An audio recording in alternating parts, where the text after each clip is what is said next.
senior recognition.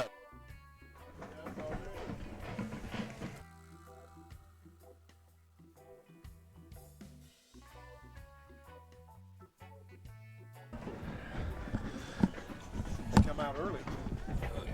They weren't supposed to come out until.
At 6:50. Senior recognition night. Need to let you know there are concession stand open. Concession stand open for your convenience. Also, don't forget to get your Hornet apparel here this evening. The Hornet apparel table located on the west side. Also here tonight, the Valley Center Clay Target team has an information table next to the Booster Club merchandise tent. Valley Center students from 7th grade to 12th grade are eligible. Spring trap season starts in March. If interested, stop by to find out more. Once again, that Valley Center Clay Target team has an information table next to the Booster Club merchandise booth.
KC for medical studies. Next up is Megan Jones, being escorted by her parents, Mark and Jenna Jones. Along with band, Megan is also a member of the girls' tennis team this fall. Megan plans to attend Kansas State University to major in elementary education. Next up is Hannah Kirk, being escorted by her parents, Amy Hernandez and J.C. Kirk. Hannah plans to attend Hutchinson Community College and then attend Radiology Tech School through WSU. Next up is Kenny Lieber, being escorted by his parents, Andy and Amanda Lieber. Kenny is undecided at this time for his plans after high school. Next up is Gwendolyn Luckard, is being escorted by her parents, Steve and Jennifer Luckard. Gwendolyn plans to attend Wichita State University next fall. Next up, we have Leanne May, is being escorted by her parents, Eddie and Lois May. Leanne plans to attend Wichita State University for their nursing program. Next up is Adrian Miller, being escorted by her parents, Chad and Geraldine Miller. Adrian plans to major in chemical engineering, but is undecided of college at this time. Next up is Austin Miller, being escorted by his parents, Cameron and Shannon Miller. Austin plans to attend WSU Tech for his airframe and power plant. Next up, we have Chase Miller, being escorted by his parents, Sean and Piper Miller. Chase plans to attend Hutchinson Community College and Kansas State University for mechanical engineering. Next up, we have Sarah Montalongo, is being escorted by her parents, Joseph and Joaquina Montalongo. Sarah is planning to attend Butler Community College to make business administration. Next up is Caroline Grace Norman, being escorted by her parents, Pete and Tracy Frillo. Along with being a member of the band, Caroline was also on the girls' tennis team this fall. Caroline is undecided at this time on where she will be attending college, but is planning to major in general arts. Next up is Lacey Owens, being escorted by her mother, Crystal Owens. Lacey plans to attend Butler Community College for a minor in criminology, then pursue her teaching degree at WSU. Next up, we have Lindsay Owens, is being escorted by her parents, Neil and Janelle Owens. Lindsay plans to attend a 2-year college and then get a degree somewhere in the medical field. Next up is Case Payne, being escorted by his mother, Erin Kelly, and stepfather, Adam Krasuski. Case plans to attend trade school after high school. Next up is Sabrina Percival, is being escorted by her parents, Spencer and Danya Percival. Sabrina plans to continue working and possibly attend Allen County Community College for art. Next up is Emily Price, being escorted by her parents, Steve and Terry Price. Emily hopes to attend Friends University to major in either accounting or secondary math education. Next up is Emily Redfield, is being escorted by father Brosco Redfield, mother Kim Wells, and stepfather John Wells. Emily plans to attend Wichita State University to major in theater performance. Next up is Donnie Rolson, is being escorted by his parents Don and Laura Rolson. Donnie plans to attend Wichita State University for dentistry.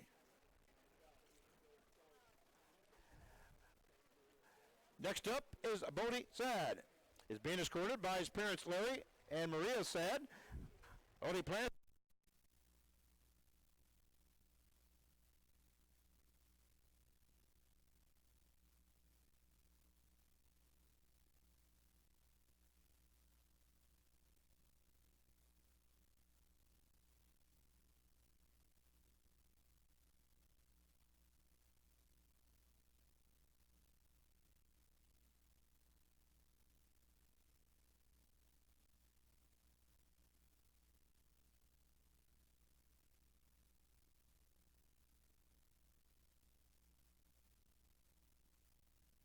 Missionary School. Next up is Linda Herman, being escorted by her host parents, Austin A. Manhart. Linda plans to go back to Germany to complete her degree. Next up, we have Cassie Kenneberg, being escorted by Jeff and Jody Kenneberg. Cassie plans to pursue a career in physical therapy and play basketball at the next level.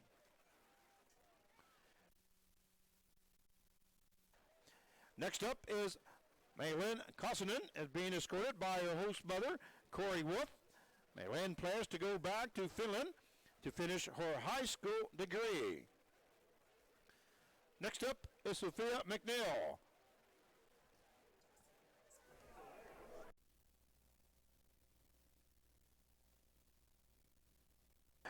Sophia plans to study social work at WSU. All right, our next group is cross country. We have Robert Krager is being escorted by his parents, Alani and Sharon Krager. Robert plans to attend Bethel College to study business management. Next, we have Clayton Erstein is being escorted by his parents, Sean and Krista Erstein. Clayton plans to go into engineering at Wichita State University. Next up, we have Parker Francis being escorted by his mother, Alicia Campbell. Parker plans to attend college, but is undecided at where at this time. Next up, we have Grady Gilson being escorted by his parents, Jeremy and Joretta Gilson. Grady plans to study psychology at WSU. Next up, we have Amber Hayden is being escorted by her parents, Mike and Sarah Hayden. Amber plans to attend either Kansas University or Kansas State University to study biology and be part of the rowing team. Next up is Elijah Haley, being escorted by his parents, Jason and Jennifer McNair. Elijah plans to attend WSU to study computer engineering. Next up is Kanissa Meyer, is being escorted by her parents, Jim and Hannah Meyer. Kanissa plans to attend college to eventually become an anesthesiologist. Next up is Riley Ranzol, being escorted by her parents, Richard and Michelle Ranzol. Riley plans to attend Kansas State University to study biology for pre-med. Next up is Colton Brohart, was cross-country manager this fall and is being escorted by his mother, Susan Brohart. Colton plans to go on to church mission for a couple of years before attending BYU.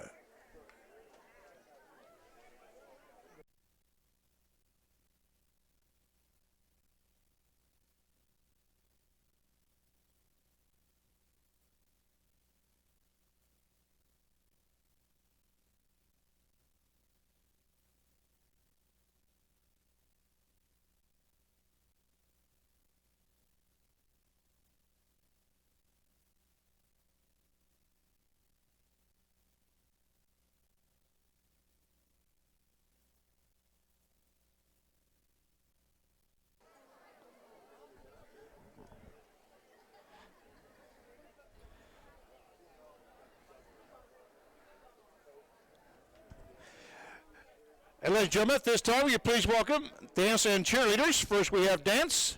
We have Vanessa Aguilar being escorted by her parents, Jose and Alma Aguilar. Vanessa plans to attend Friends University to play soccer and major in health science. Next up is Lauren Mason being escorted by her parents, Ryan and Jennifer Mason.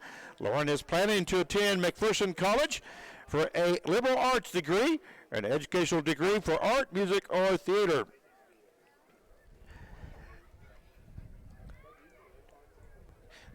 In cheer, we have Riley Boken, is being escorted by her parents, Crystal Roach and Tyler Boken.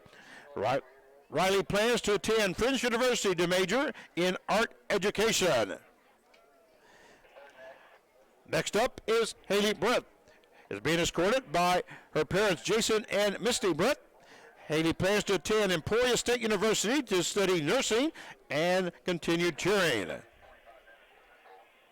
Next up is Mallory Feather, is currently competing at state tennis in Pittsburgh. Mallory is the daughter of Mike and Sean McGinnis. Mallory participated in tennis and cheer this fall. Mallory plans to attend the University of Arkansas to major in finance and to continue on to law school. Next up is Chelsea John, being escorted by her parents Jason and Angie John. Chelsea plans to major in chemistry, but is undecided at which college at this time. Next up is Madison Morissette, being escorted by her parents David and Tiffany Morissette. Madison plans to attend Allen County Community College for 2 years and then continue to Kansas State University for veterinarian school. Madison is planning to continue to cheer in college as well. Next up is Matthew Patterson, being escorted by his parents Jim and Sherry Patterson. Matthew is planning to continue to cheer at the next level, but is undecided at this time at where. Next up is Ethan Phillips, being escorted by his parents Ricky and Myra Phillips. Ethan is planning to continue to cheer at the next level, but is undecided at this time on where. Next up is Caitlin Rice, being escorted by her parents Curtis and Michelle Rice. Caitlin plans to continue on to college to study law enforcement. Next up is Jasmine Showmaker, is being escorted by her parents Ryan and Marcia Showmaker. Jasmine plans to attend the nursing program at WSU in the fall. How about putting your hands together for the dance and cheer squad?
Just homecoming?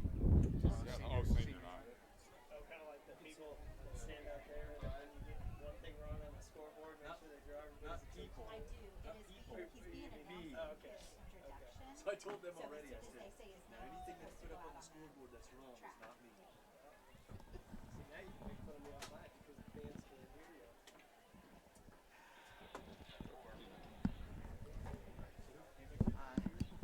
I'm not anticipating seeing civil air patrol. Okay. Okay. We'll get it. Thank you.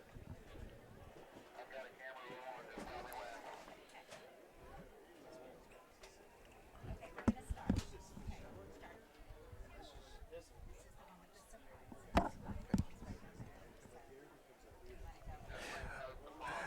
So pause right after.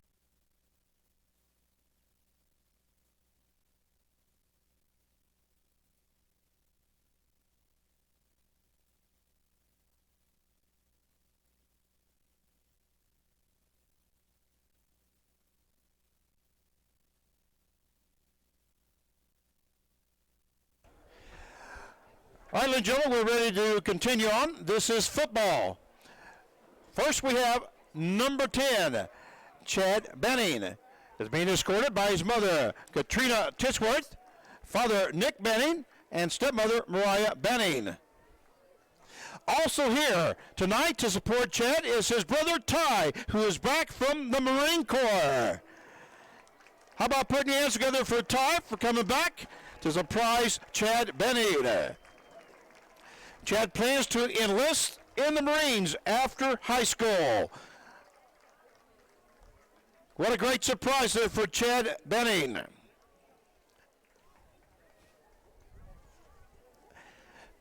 Next up, we have Tony Caldwell being escorted by his parents, Jared Caldwell and Rosie Ackerson. Tony plans to wrestle and major in sports medicine, but undecided on which college at this time. Next up, we have Ray Flora, being escorted by his parents, Bobby and Clarissa Flora. Ray plans to major in business administration with a minor in political science while pursuing athletics. Next up, we have Justin Gullidge, is being escorted by his parents, David and Kimberly Gullidge. Justin is undecided of his plans after high school at this time. Next up, we have Caden Hawley, being escorted by his mother, Angie Hawley. Caden is undecided of his plans after high school at this time.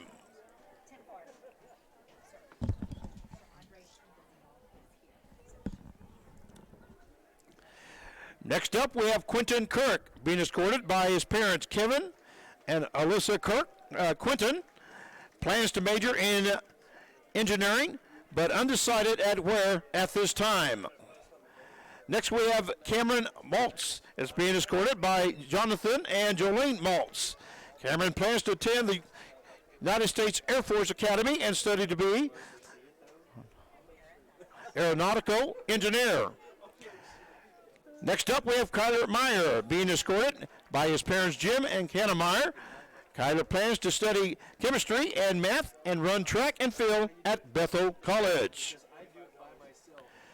Next up is Ethan Mullen, being escorted by his parents, Josh and Leanne Mullen. Ethan plans to attend Wichita State University to pursue a career in physical therapy. Next up is Jared Payne, is being escorted by his parents, Jason and Tina Payne. Jared plans to attend Wichita State University and major in psychology. Next, we have Sir Andre Pringle, being escorted by his mother, Victoria Thomas. Sir Andre plans to attend a 2-year college. Next up is Brian Rascon, being escorted by his parents, Fred and Rita Rascon. Brian plans to attend Wichita State University to major in athletic training. Next up is Austin Vaughn Wilson, being escorted by his parents, Ben and Chelsea Wilson. Austin is undecided at this time of his plans after high school. All right, next we have our football managers. Galileo Vincent is being escorted by his parents, Everett and Angie Vincent. Vallejo plans to attend Kansas State University to manage football and major in athletic training. Next up, we have Chris McHenry, being escorted by his parents Ray and Susan McHenry. Chris plans to continue his education after high school. How about putting your hands together for all our senior football players and parents? And we thank you for your 4 years of service here at Valley Center High School. Once again, put your hands together for all our seniors here this evening.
Now. Testing, testing, testing, testing. Testing, testing, 1, 2, 3. Is that good?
I'm Caleb Rose, and you're watching Friday Night Lights live here on YouTube for tonight's Hornet Studios pregame. And tonight's matchup features the 1-5 Arc City Bulldogs and your 2-4 Valley Center Hornets. Looks to be a good match. Last year, the Hornets fell 28-0. They tended to get a little bit arrogant there and ended up taking the loss. But the Hornets understand that this is a good football team they're still competing against, so they understand that this year they're going to do a lot better. They're not going to be arrogant in this game, and that was their downfall last year, but they definitely have it this year. They're coming off a 31-14 win over the Goddard Lions, and it was a really good game. The Hornets played to the weaknesses of the defense and the weaknesses of the offense. They played really well, a really well-coached game, and just overall the Hornets dominated. We saw a lot of big plays. They understood where the defense was going to be and attacked where they weren't, and it was really just a great game. Then this Arc City team, starting at quarterback tonight is Gabe Welch, a freshman, but not a bad player. 49 for 100 in the past 3 games. 1 touchdown, 1 interception thrown so far this year. He's an average passer. Longest completion is 31 yards, so not your long bomb Matthew Stafford, Tom Brady type of guy, but he does have a decent arm, and that's something to watch out for. But the real key here tonight is going to be protecting this run game. That's going to be huge because most of the offense is run game. So if the Hornets can find a way to shut down the run, this is going to be a good night defensively. Then for this Arc City defense, they tend to shift it around a lot. You're never going to see the same down linemen or linebackers or coverage 2 plays in a row. So these Hornets are going to have to be communicating at all times, understanding where the defense is going to be, where they need to attack, and what blockers need to do that correctly. So they need to communicate overall on defense. This can be a great night for the Hornets. They just have to take advantage of it. They have to play strong and play aggressive. And this can be a really great matchup. That's all for pregame. I'm Caleb Rose, and we'll see you back here in about 10 minutes for kickoff.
start talking in a minute. Hi, folks, and welcome here to Hornets Studios. I'm Caleb Rose, and you're watching Friday Night Lights here. Your Hornets taking the field right now. 4:30 shows on this clock before this game starts. And this band and this crowd is ready to go for tonight's matchup. Like I was talking about, Arc City is a team that typically underrated. They are 1-5 on the season after coming off a win against Andover 9-6 last week, but definitely an underrated team, and the Hornets are going to have to be wary of them. They do have a lot of good strengths to be watched out for.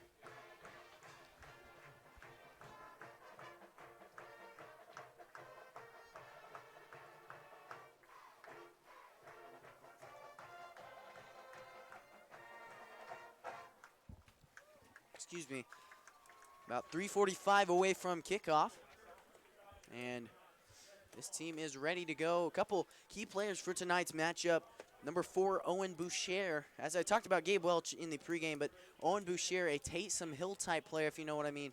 A very versatile player, can play just about anywhere on the field. He can play quarterback. He is listed on the roster as a quarterback, as he is the backup quarterback. But captains here for tonight. Number 10, Chad Banning. Number 54, Tony Caldwell. Number 66, Jared Payne. And number 83, Quentin Kirk. Quentin Kirk had a pick 6 last week, just read a hitch route perfectly and took over, and then took over the game, ended up being the last touchdown of the game. A really great player, and he's a really, really hard worker, and shows it. It shows on the football field as it did last week. But as I was saying, Owen Boucher, a Taysom Hill type player, definitely a guy to watch out for. He will be out in the slot quite a bit, but might see him under center quite a few plays. And then another key player is Andrew Schnackenberg, the tight end, big-bodied player at 6'5", a senior, and understands the football field very well. Very big guy. And so it looks as though the the Bulldogs have won the toss and deferred to the second half. So we will see the Hornets return here for the 4th time this season to start off this game. And we'll see Marion Pons back deep to return for the Hornets. And quite a returner he is, something to keep an eye out for. We saw him and Jalen Hottie back deep in the return game last week, and those two paired together pretty well. So definitely something to watch out for. Wouldn't be surprised if Arc City kicks it away from here tonight. Shorter kicks, and makes sense as a special teams coordinator. And the last player to be wary of for this Arc City team, number 33, Braden Maddox. I talked about how the Arc City Bulldogs are starting a freshman at quarterback, so the run game is going to be key here tonight. And if you can shut down Braden Maddox, then this is going to be a good game for the Hornets, definitely. He is a pretty good player. I mean, very decisive with his cuts through the holes quick, but very north and south runner. He's not going to wait. He's not going to be patient. He's going to get down the field and drive it hard, so definitely something to pay attention to there. But if the Hornets can figure out a way to shut him down, they'll have a good night tonight. As I talked about, Marion Pons and Jalen Hottie back deep to return. And then for Arc City, we'll see number 14, Tommy Pacheco, kicking off here. And clock shows 12 here in this first quarter. Everybody up here. And this crowd is loud for senior night. Everyone here is ready to go. Arc City shifting in their kickoff, just to confuse matchups on the return team blocking. And Jalen Hottie receives it on the left side. This game is underway. Has a gap, but it's closed pretty quick, so he'll be taken down at the 20-yard line, where your Hornets, led by Caleb Harden, will take the field. And Harden, a mobile player, but has struggled week 1. Injured his right ankle, against Mays, and he struggled with that quite a bit. Worn a boot off and on, and something that's worried a lot of Hornet fans. But he's played pretty well, and really good leader as he's shown this whole season. Understands the football field well and knows what he's doing, and he can definitely be a key factor here in tonight's Hornet and a hopeful Hornet victory. Left side handoff here to Pons, and he's taken down. As I talked about in pregame, this defensive line and linebacking core is always going to be shifting every play. Harden's going to have to give that offensive line a bit more time to communicate and understand who's going to block where to open up which gap. And that's going to be really tough. And though Arc City doesn't have first league players or D1 commit type players, they do understand how it confuses offensive lines, shifting that defensive line around. Out route intended there for Caden Hawley, but falls incomplete, just a tad bit off the mark. So to bring up 3rd down and 10 early in this game. 11:21 shows here in the first. We're going to get the play call from the sideline. And a little bit about this defensive back. Typically they run one high safety about 15 yards deep, which is kind of rare to see, but they're doing it here. They're hovering one guy over. Left side throw intended for Gabe Phillips, falls incomplete. And we saw Phillips last week beat man coverage of Goddard on a slant route and didn't get touched after that. Walked into the end zone and has had quite a few big plays this season. Had a long touchdown against Maize South as well, but good defense there and keeps it out of his hands. That'll bring up 4th down, punt team for Brian Rascone. Rascone playing, I believe, right tackle for this offensive line along with punter. He is quite a leg. But the wind takes hold of this one. Short bounce there to the 41, and that's where Jarrett Bergman will touch it, or excuse me, Kyler Meyer will touch it. So 41-yard line in their own territory is where Arc City will take over. And this offense, like I said, Gabe Welch at quarterback here tonight, and the key tonight for this defense is going to be putting pressure on him. If they can't throw the ball, they're going to have to run it, and this run defense has been on for the past couple weeks. So I believe the past 3 weeks they've held the opponent under 100 rushing yards, so definitely something to be proud of here and can definitely play a role in this game. Left side handoff here. And not much there. Maybe a gain of 1. 2nd down and 9 here. 2nd down and 8, excuse me. We'll see Twins left side here. Pistol formation for Welch.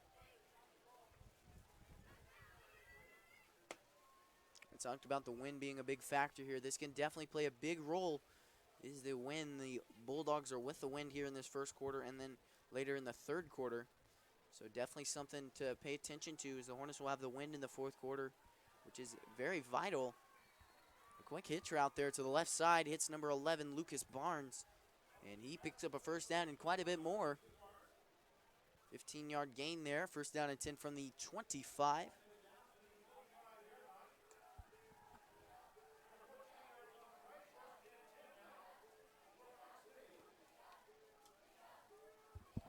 Welch tries the hard count, doesn't work. And tight Twins right side, 1 receiver left. And power play to the right side. Maddox finds a gap, but instead cuts it up. Talked about in pregame how Maddox, typically a very decisive and good at identifying holes type runner, but completely missed a hole there and could have bounced it outside towards the sideline, but didn't do that, and the Hornets are lucky of that one. Gain of about 3, 2nd down and 7 here. One thing I noticed last play, number 11, Lucas Barnes, is a very quick receiver and very big deep threat, excuse me. And he'll definitely be out there alone a lot. That's their goal. Arc City is to isolate him one-on-one. If they can do that, he can win with speed, that's for sure. Quick little check down route to number 4, Owen Boucher. And just a quick little route there right into the middle of the defense. Surprised he did throw that, but clearly went through his progression and saw that as the most fitting route there. Not much gain, brings up 3rd down and 3. Welch out of the shotgun here. Twins right side, 1 receiver left. Hard count yet again doesn't work.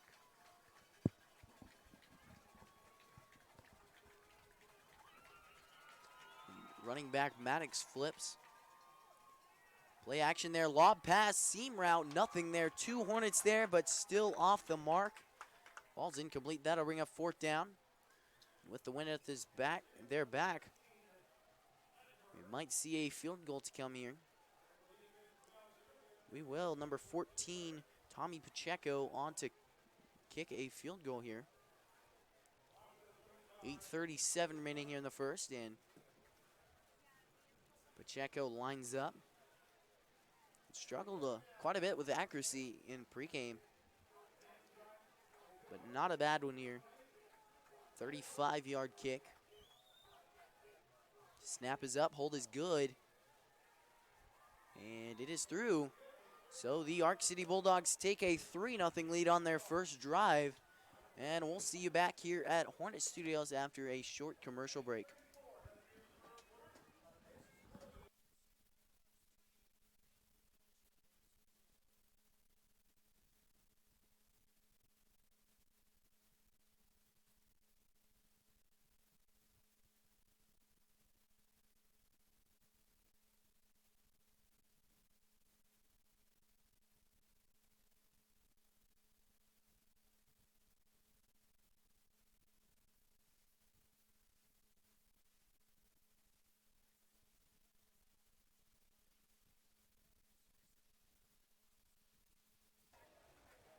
And we're back here at Hornet Studios. One drive through for both teams, and your score is 3-0. The Bulldogs lead. They put up a good drive and used the win to their advantage. Got a field goal. We'll see Tommy Pacheco, the man who just nailed the 3-point field goal, on to kick off here. And we'll see Marion Pons and Jalen Hottie back deep to return once more.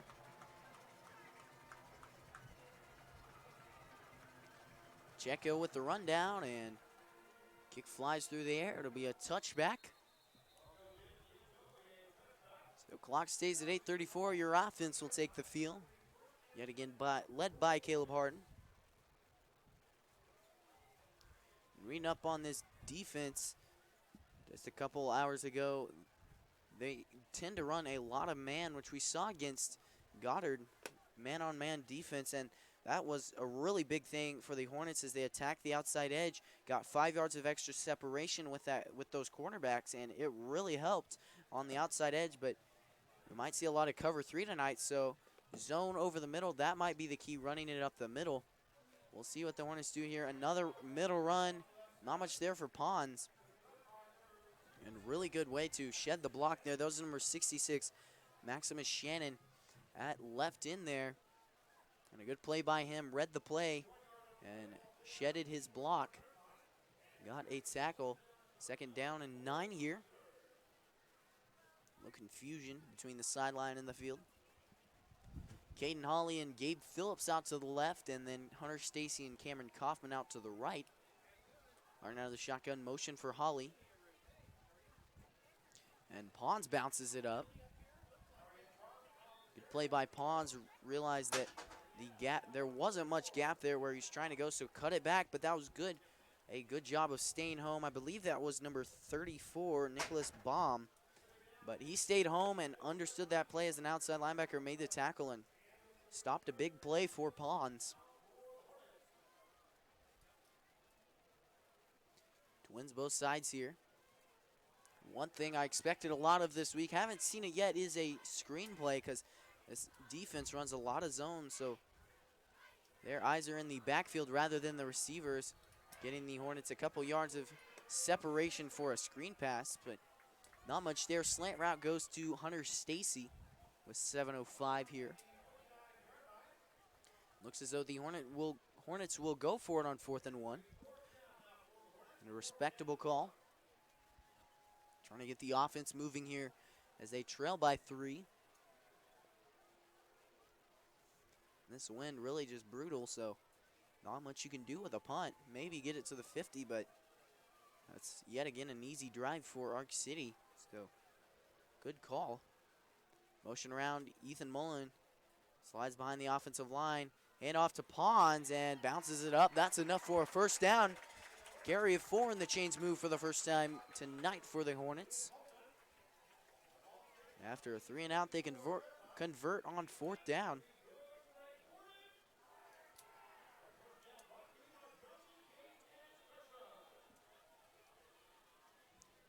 And we'll see trips right side. We stack trips to the weak side. Then Gabe Phillips, the lone receiver, out to the left. And Phillips really been a dominating player. Not surprised to see him being tried to match up one-on-one. That's really been a key, is getting him matched up one-on-one, because he can definitely beat the receiver, or definitely beat the cornerback if he's matched up one-on-one. So definitely we'll see a lot more of that. Gabe Phillips being the lone receiver.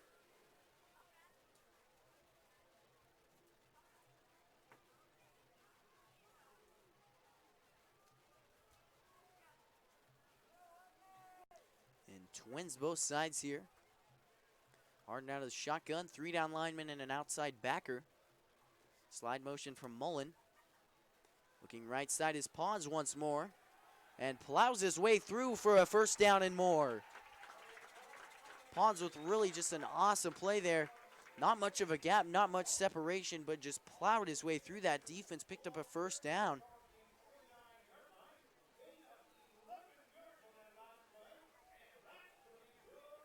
The Hornets pick up their second first down on the night. And their drive is moving, hoping to put 6 on the board here. That'd give them the lead. Motion around again for Mullen. And Pawns fighting it up there. Gain of 4 on first down, brings up second down and 6. And most of the time it's been Mullen with that slide motion, and then Pawns just follows him. A good lead blocker, but I wouldn't be surprised to see a counter play soon enough, as that defense is starting to stack to the opposite side of where Mullen lines up, and rightfully so. Trips right side here. Out of the pistol is Harden. Right side handoff. Not much there, and Pawns is taken down in the backfield. Loss of 1 on that play. 4:05 remaining here in the first quarter. 3rd down and 7.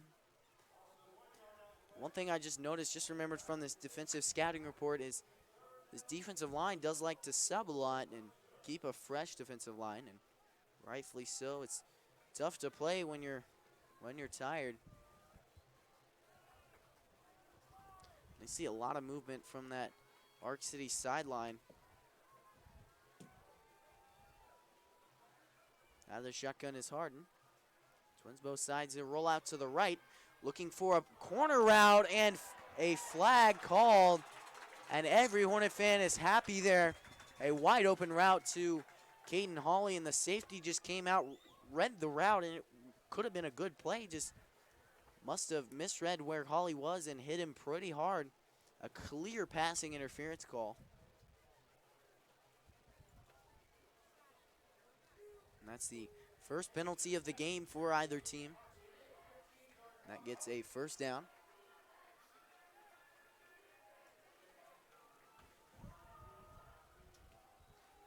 So chains keep on moving.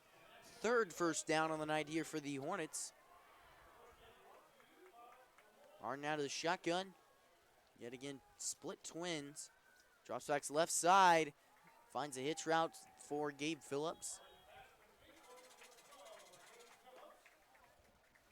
And Phillips turned in but had the sideline open there. And that's going to be something on film. He'll miss there. But that was a good throw by Harden. As a quarterback, you're taught to hit him on the outside shoulder so he can tuck and run on the sideline. And good play there by Harden. But not much after that catch. 2nd down and 4 here.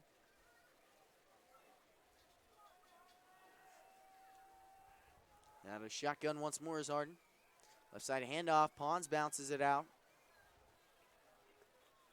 And he's piled back.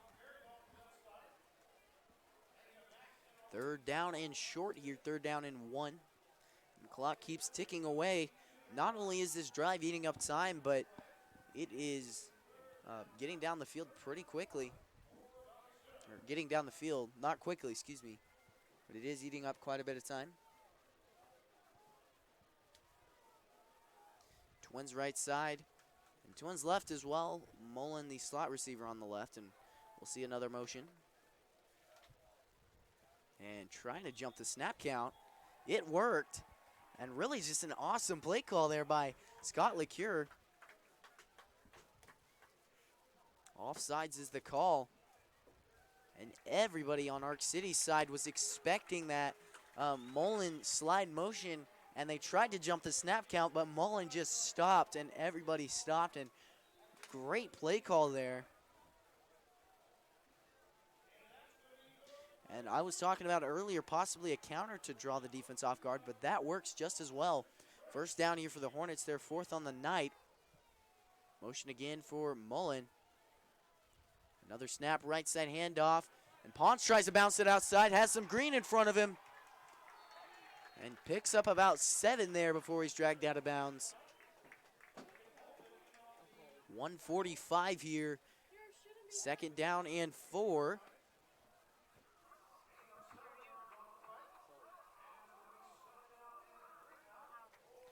And subbing in here for the Hornets. It's number 84. Which we do not have an 84 on this roster, excuse me. And Gabe Phillips wide out left. And then Hunter Stacy wide out right. Out of the shotgun, or I formation, excuse me. Formation we haven't seen in quite a bit. Harden rolls out, looking left side, post route for Gabe Phillips. Touchdown, Valley Center. A perfectly executed post route to Gabe Phillips, and I said it earlier, they are going to try to get man-on-man coverage on Gabe Phillips, and they took advantage of that there. No safety, perfect cut, perfectly thrown ball, touchdown, Valley Center. Your Hornets take the lead at 6-3. And on to kick the extra point is Hunter Sharp with 1:42. It's up and it's good, so your Hornets take the lead by 4. And we'll see you back here in Hornet Studios after a short commercial break.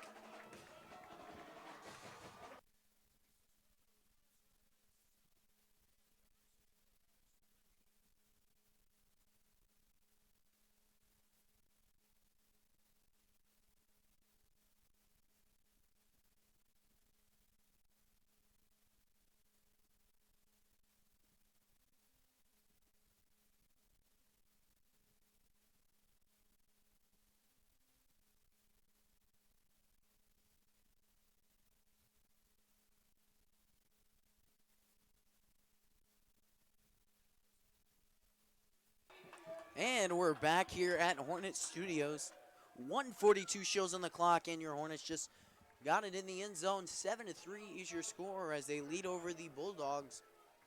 And really didn't expect much of an air attack there with the wind blowing against this Hornets team pretty hard. But it worked out. They drove the ball down the field slowly but surely with the run game, and then hit a good pass left side to Gabe Phillips on a post route and scored a touchdown. 7-3. High kick here for Sharp and handled well. Clock rolls and a left side return by Andrew Snackenberg, but a flag on the play. It is called on the Bulldogs most likely, but the refs will discuss it. 3rd penalty on the Bulldogs so far in this game. 1:36 remaining in the first. Moves the Bulldogs back 10 yards.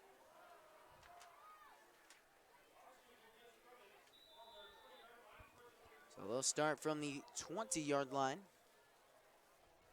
This offense takes the field, led by Gabe Welch, which haven't seen much out of him so far. But we'll likely see more here in this first quarter as they're trying to get as much of the passing game as they can before this wind has to go against them. Jet sweep, and we'll see a pass play. Ray Flora read it like a book, and he's there. Falls incomplete, but a flag on the play. Waiting to see if it was on Flora or Lucas Barnes of the Bulldogs. And really just a great play there by Ray Flora, and I think that was due to that zone coverage. They understood, or a man coverage, excuse me. They didn't see what was going on in the backfield, so Ray Flora just took off right with him and was there to make the play. And it's called against Ray Flora, Valley Center. So it'll be a 15-yard penalty, the first of the game against the Hornets. Out of the shotgun here is Welch. Split twins on first down. Quick bubble screen goes out to Maddox. Gets a spin move and 4 more yards, but not much more. That was a good job of that defensive line. After you penetrate the offensive line as a defensive lineman, you're supposed to slide down the offensive line and head towards the ball, and that was a good play there. They understood that and swarmed out a back cut there from Braden Maddox. Hard count doesn't work there. Time ticks away. 55 seconds remain here in the first quarter. Out of the shotgun again, Maddox flips to the right side, trips right side. And no receivers left. A tight end, though. Quick screen route. And reception there goes to Dagan Moulton. Good play there by Sharp to make the tackle. And Chad Banning as well in on that tackle. Banning being one of the seniors here in senior night.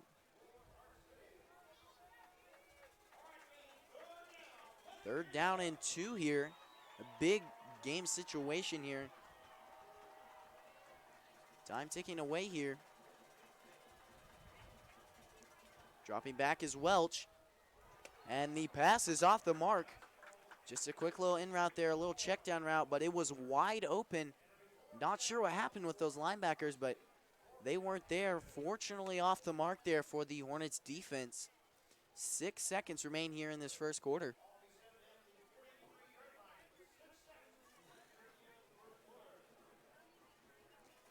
Pistol formation here for Welch. Tight twins right side. And then a receiver wide out to the left and a slot back. Slot back is Lance Blublaw. Now the shotgun here, right side handoff from the pistol. And Maddox fights his way through, bounces it outside. And brought down there by Hunter Sharp, but not before gaining a first down. And that's going to be the end of the first quarter. Your score after 1 quarter of play is 7-3, your Hornets lead. So we'll flip the field, and we'll see you back here at Hornet Studios after a short commercial break.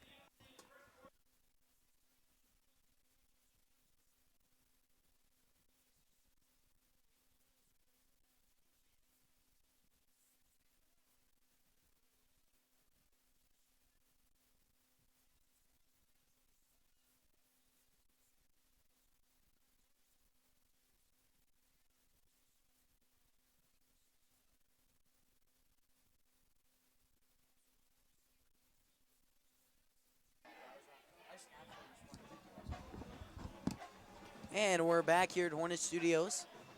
The 12 minutes show on the clock here. 1 quarter play is through, and the Hornets lead by 4 points.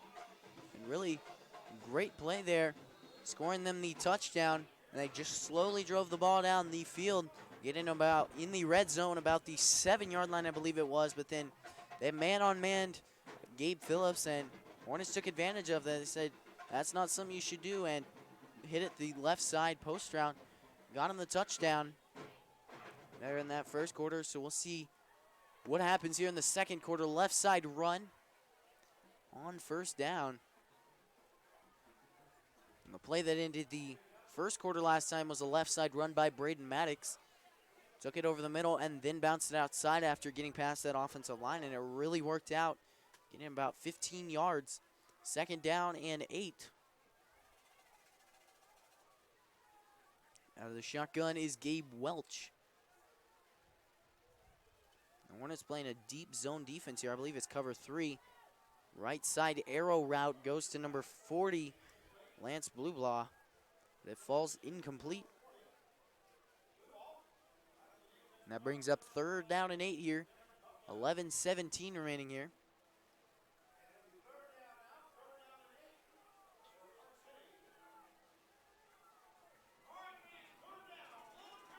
Third down and 8 here. Trips right side. Welch tries the hard count again. One deep safety is Hunter Sharp. And then Ray Flora and Cade Wilson sitting back deep as well with that cover 3 defense. Screen play goes to the right side. And good play there by number 6, Dagan Moulton, but not enough for a first down. Brings up 4th down and a short 2.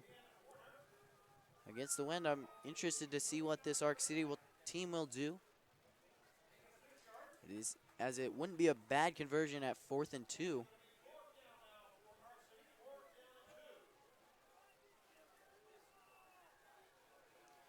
.45 here time ticking away. 15 seconds show on the play clock. They're taking their time.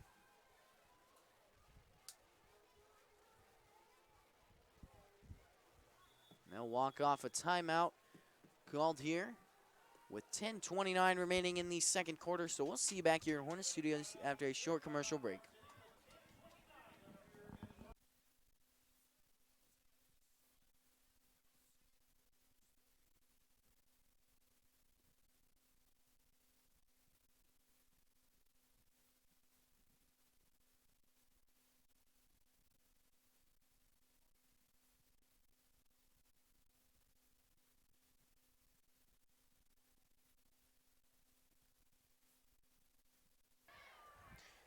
And we're back here at Hornet Studios. 10:29 shows here on the clock.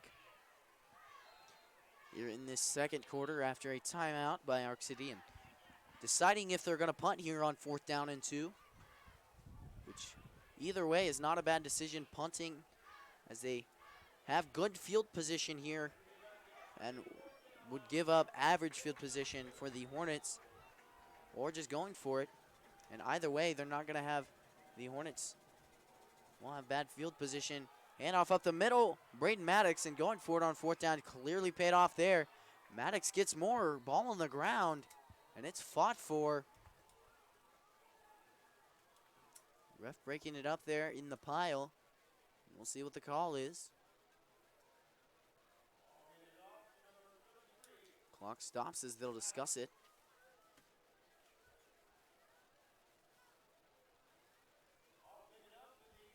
And they'll say he was down by contact after that long run. So it'll be a first down. First down and 10 here for Arc City. And from the 23, they'll attack. Out of the shotgun is Welch. Twins left sides. One receiver right, and I talked about Lucas Barnes out to the right. Going to be key threat. Left side handoff there goes to Tommy Pacheco. Flag on the play. Just about everybody on that play looking for a flag. Second down and 5. Not quite yet, though. Will be a holding on the offense. 10 yards from the spot of the foul. Which not quite sure where the spot of the foul is, but we'll see in just a second. 10-yard walk-off here. Sets them at the 32. First and 20. First and a long 20. And Arc City switching out personnel. We'll see a couple running backs come out.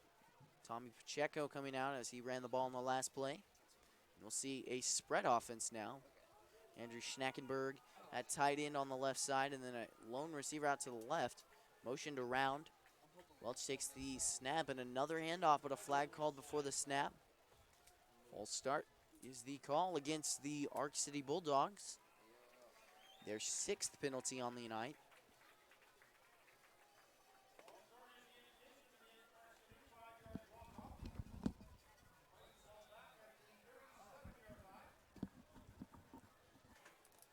And that pushes them back quite a bit. First down and a mile. But more specifically, first down and 25. Trips left side, one receiver right.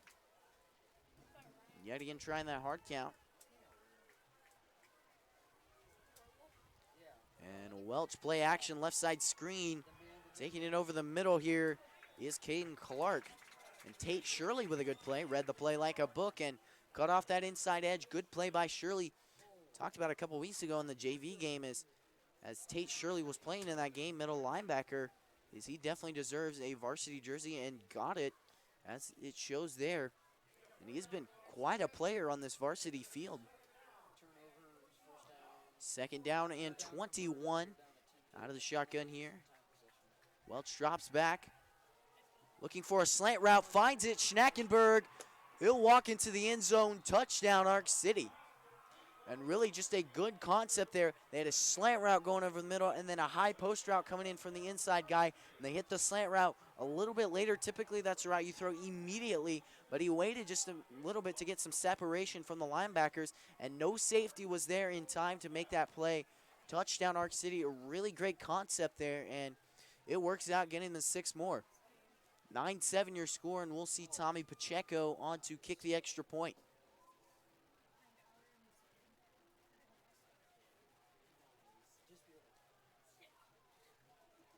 And kick is barely through from 17 yards out.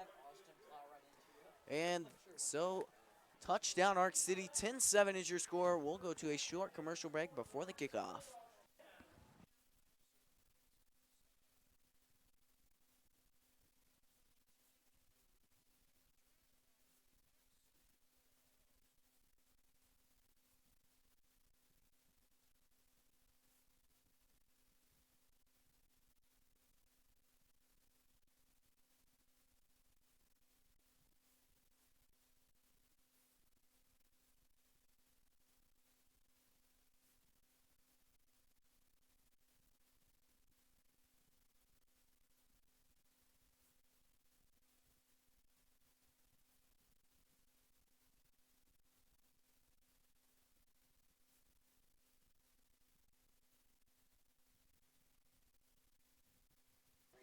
And we're back here at Hornet Studios. 8:30 shows here in this first half, and your Hornets trail by 3 at 10-7, the Arc City Bulldogs lead.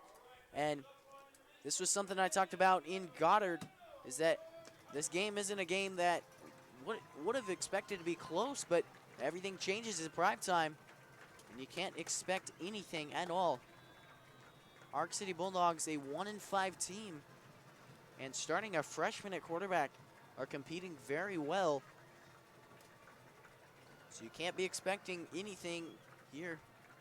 Tommy Pacheco to kick off, and yet again, Marion Pons and Jalen Hottie back deep to return. High kick there, and Kirk receives it, falls on the ground, as must have forgot about the fair catch, but they'll start here from the 31-yard line with 8:28 remaining. So Caleb Harden leads out the offense. 8:28, and ideally here would be like their last scoring drive, where they just drove down the field, ate up the clock, and end up scoring up a touchdown. If they could recreate that drive here, that would be ideal, because they would get it into halftime and end off the first half with a score. Marion Pond slips through a good gap there, picks up about 8. And that's one thing I talked about on this defensive line. Not only are they shifting out defensive lines every drive and switching up where they're lining up, sometimes the guys at a 1-tech, a 3-tech, a 0-tech even a lot of times, which is a tough matchup for center Ben Warner, but if they are miscommunicating on the defensive line, then it can definitely work out in Hornets' favor. It did just like that as Pond slipped through a gap. Another handoff to the left side, spins through, but not much there, picks up about a yard as he had to break about 3 tackles on the way. 3rd down and 1. 7:40 shows here in the first half. And one high safety here. Wouldn't be surprised here to see the Hornets pass with the wind at their back, but likely just trying to get the first down here on 3rd and 1. Out of the shotgun here is Harden. And Pons to his right. Hunter Stacy out alone to the right. Twins left side. And a pulling guard almost opens up a gap there for Pons. And looks as though it'll be enough for the chains to move. It will be. So 1st down and 10 for the Hornets. Their 6th first down on the night.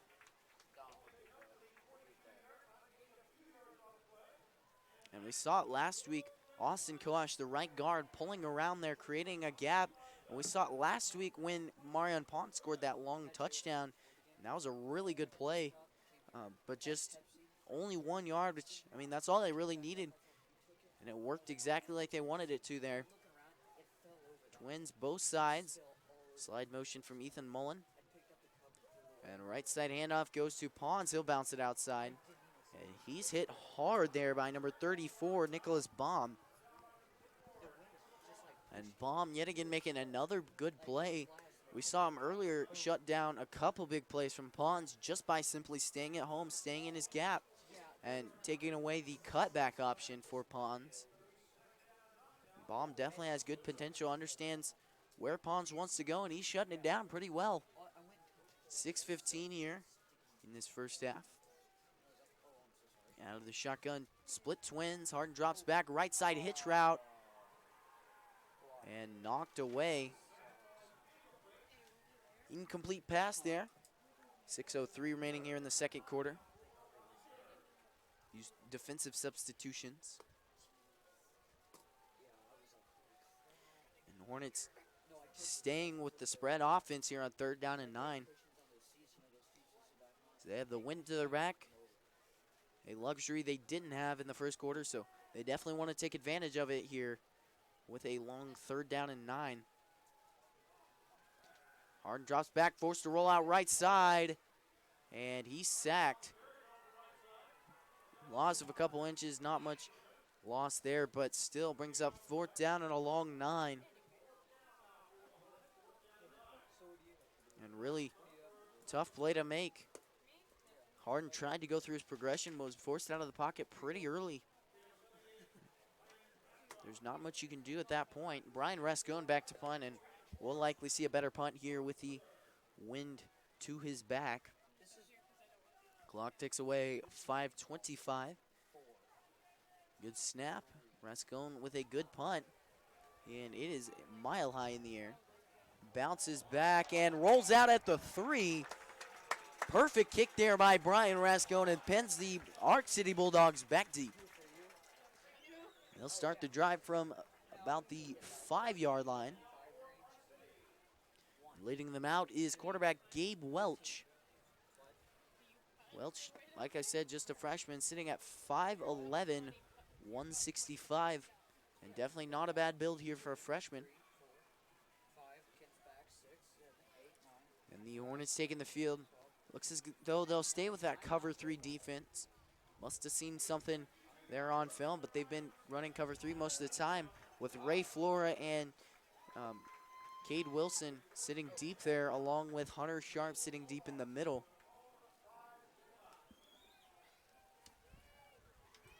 Welch out of the shotgun here. And handoff up the middle. Maddox doesn't get much there.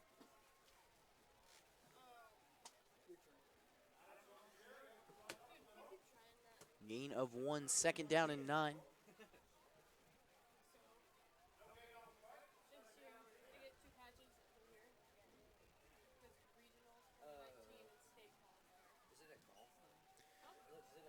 Out of the shotgun once more here is Welch.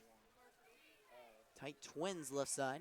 He'll drop back looking for a slant route, loose ball there, and almost caught by the ref.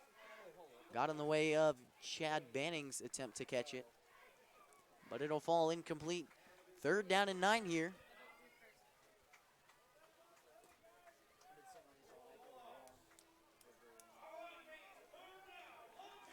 3rd down and 9 here. Welch out of the shotgun. Hard count yet again doesn't work. 4:40 shows here. And these stands are rumbling, that is for sure. Welch looking left side for the open side of the field. Hits a sit route, but it appears to be short of the 1st down.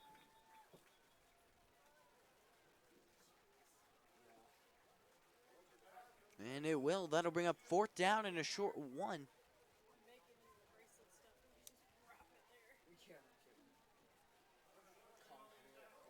And Hunter Sharp making the tackle there. Read that sit route. And that's something that a lot of offenses trying to do. They're recognizing the zone as being run most plays. So they're trying to find a sit route. A sit route is typically a route, it looks like a slant, but then you're just going to stop. And I think he was trying to look for the gap in the zone there, but didn't work out as he's immediately tackled before he can grab the 1st down. And they'll measure here. Chains crew out. Looks as though they won't have to use a playing card this time, as they did last year in the NFL. And they'll rule it 4th down and inches. The tackle from Hunter Sharp, and I believe that was Quentin Kurt in on the tackle as well. That tackle came up clutch. It'll bring it 4th down and short.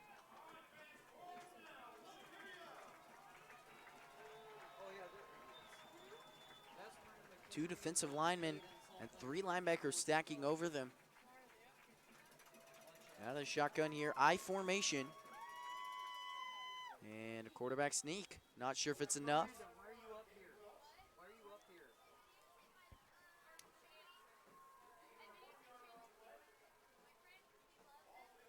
And that's going to be enough for a 1st down.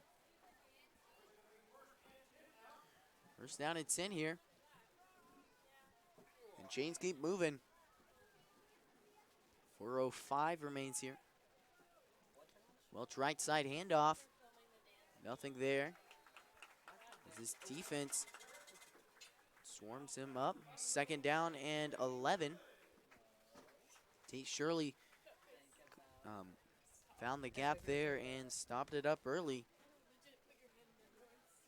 And Shirley not only a really good player, but he's very aggressive, very vocal, and a very good leader. Though he is just getting experience here on this varsity field, he definitely understands it and is very good at his position. Adam Mike linebacker, very good leader as you're supposed to be. Cutting inside here. And good play there. Picks up about 7. 3:15 here. Clock keeps moving.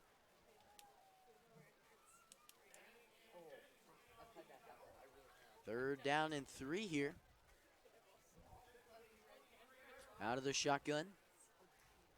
Welch looking left side, checking his twins out to the left. Hard count yet again doesn't work. 2 high safeties this time. Ray Flora and Hunter Sharp. Right side handoff. Maddox tries to cut back in, but looked like he might have slipped there. It looks like it won't be enough for a 1st down. And Austin Wilson picks up a tackle there. Like I said, as a defensive lineman, you're taught once you penetrate the offensive line, you got to slide to where the ball is going. And Austin Wilson did exactly that and stopped the cutback man there. Unfortunately, it's not enough to stop a 1st down. 1st down and 10 here. I formation sweep to the left side. Maddox racing for it, but he's piled back by a swarm of Hornet defenders. And nothing there. 2nd down and 9. Kyler Meyer there in on the tackle. Clock keeps rolling. 2 minutes hit.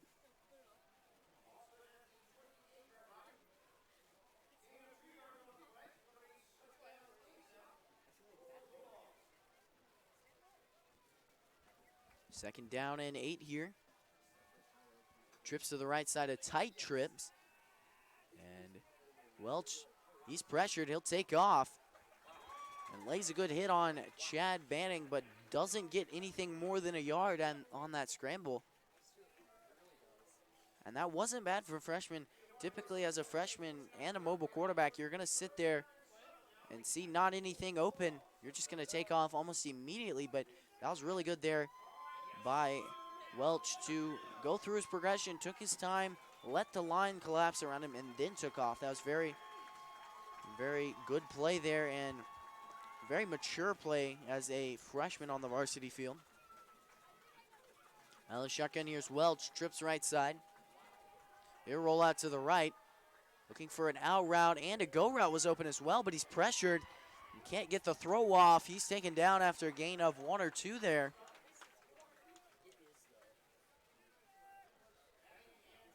And that's one of the hardest plays to make as a defender, because you do want to leave your receiver to get that quarterback to keep him from scrambling, but also at the same time, you don't want to leave your receiver because you know the second you do, that ball will be there But it worked out there, forcing him to cut back inside, and he's taken down.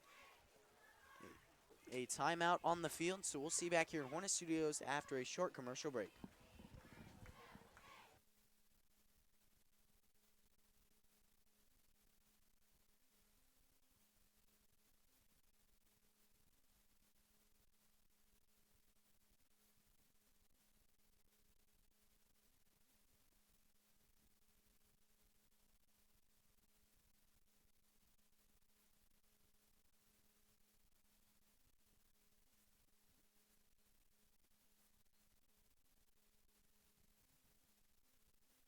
And we're back here at Hornet Studios.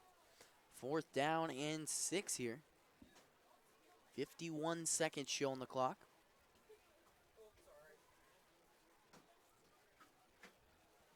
And back deep to return. Here is Hunter Sharp. And then Tate Shirley in front of him, just in case the wind catches a good grip on that ball. And back deep to punt here, Aiden Whetstone.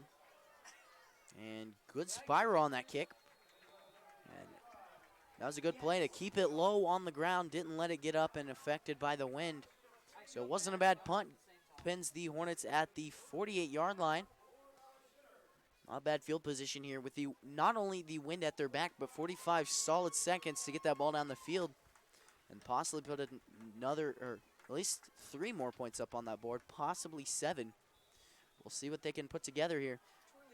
And trips on the right, or left side, excuse me. Harden out of the shotgun. Stacy all alone, dropping back.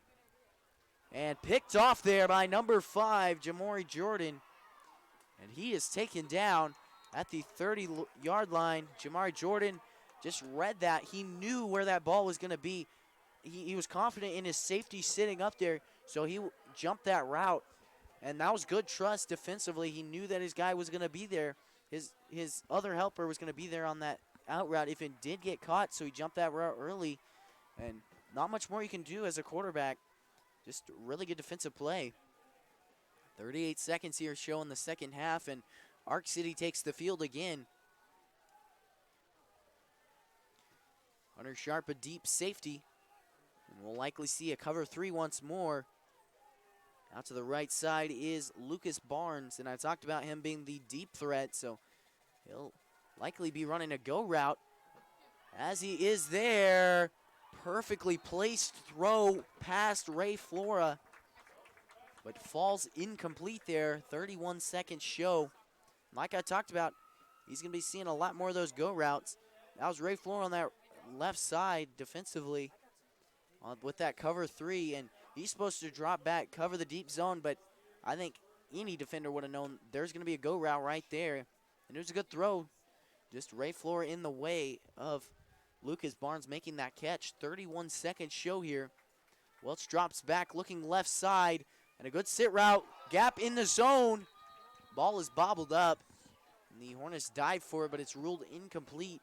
3rd down and 10 here. 25 second show. And right now, the Arc City Bulldogs are committing to touchdown or nothing here. They're not settling for a field goal.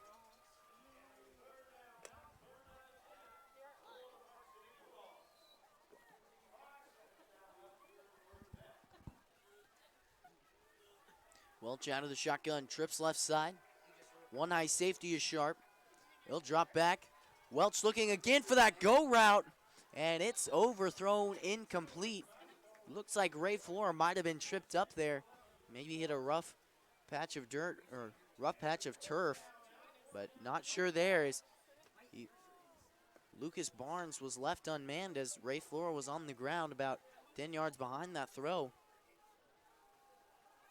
20 second show here. Like I said, this Arc City team committing to touchdown or nothing. It's 4th down, and we'll likely see another long play. And looks like they'll take another timeout. With 20 seconds remaining in the half, we'll see you back here at Hornet Studios after a short commercial break.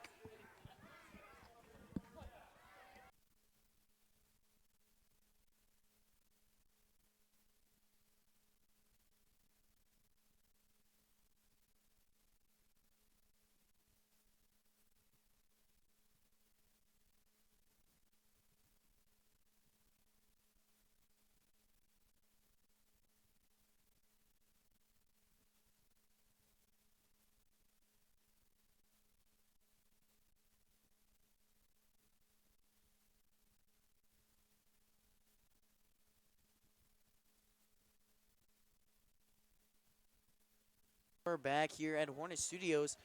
20-second show here in this first half. And the Arc City Bulldogs have committed to scoring a touchdown here on this drive, as that would be quite a killer for the Hornets going into the halftime locker room.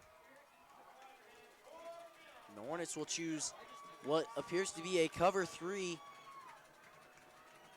Jalen Hottie, Hunter Sharp, and Cade Wilson sitting back deep. Looking over the middle for a slant route, and Schnackenberg catches it, fighting for more.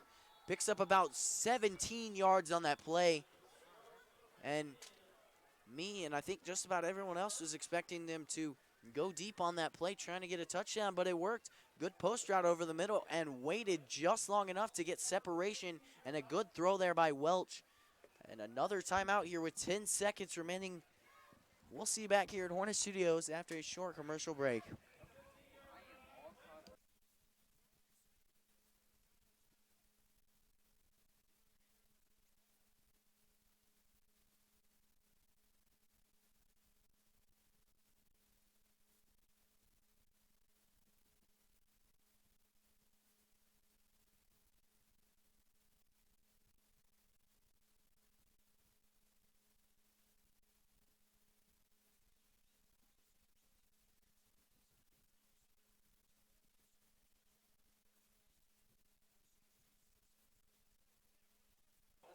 And we're back here at Hornet Studios.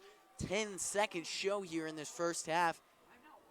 And the Arc City Bulldogs are just 15 mere yards from scoring a touchdown, putting 6 more points on this board, giving them a lead by 9. Dropping back here, Welch looking left side, corner route, and Cade Wilson reads it, knocks it away. 5-second show here. And they were going for, they understood the zone concept that was about to be run. They were trying to attack that corner, getting Cade Wilson off of that man, looking for the in route and not staying at home. But Cade Wilson understood where the route was going and understood where he needed to cover on that corner route and covered it well. And 5-second show here. We'll see a field goal here from Tommy Pacheco.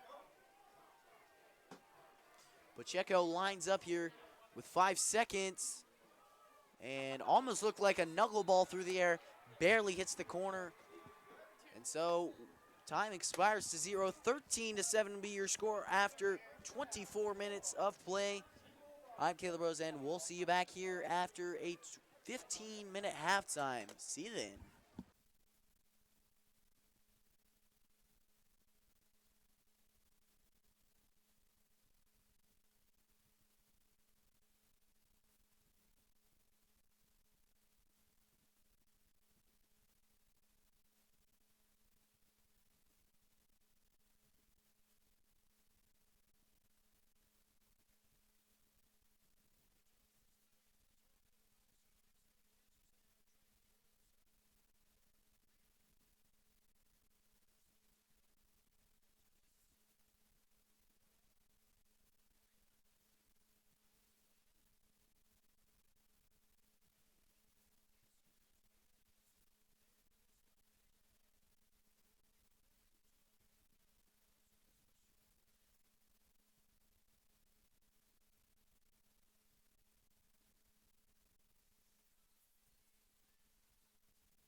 Ladies and gentlemen, taking the field is the pride of Hornet Nation, your 2019 Hornet Marching Band with their production high score.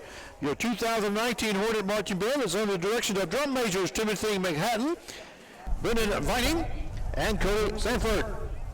Soloists include Trombones, Chase Miller, and Christian Clemens.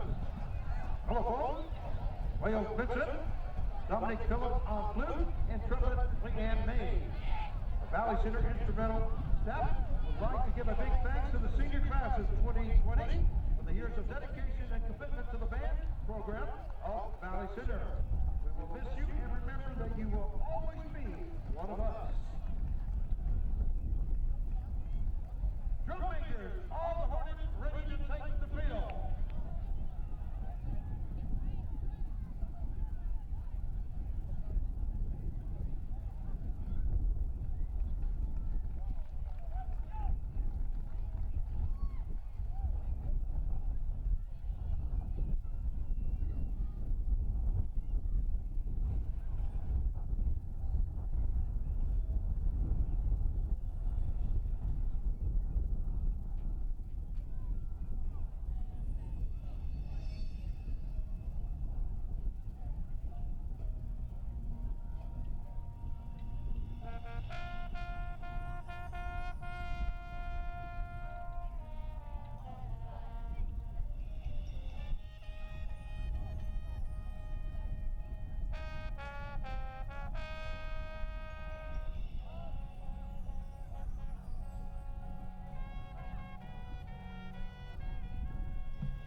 Club, Valley Center Band Aid, Lloyd Architecture Building and Control and Services Incorporated, Good Rod and Associates Construction Company, Integrated, Consulting Engineering Incorporated, Big Show Fireworks, LLC, the Donnelly Family, Don and Piper Miller.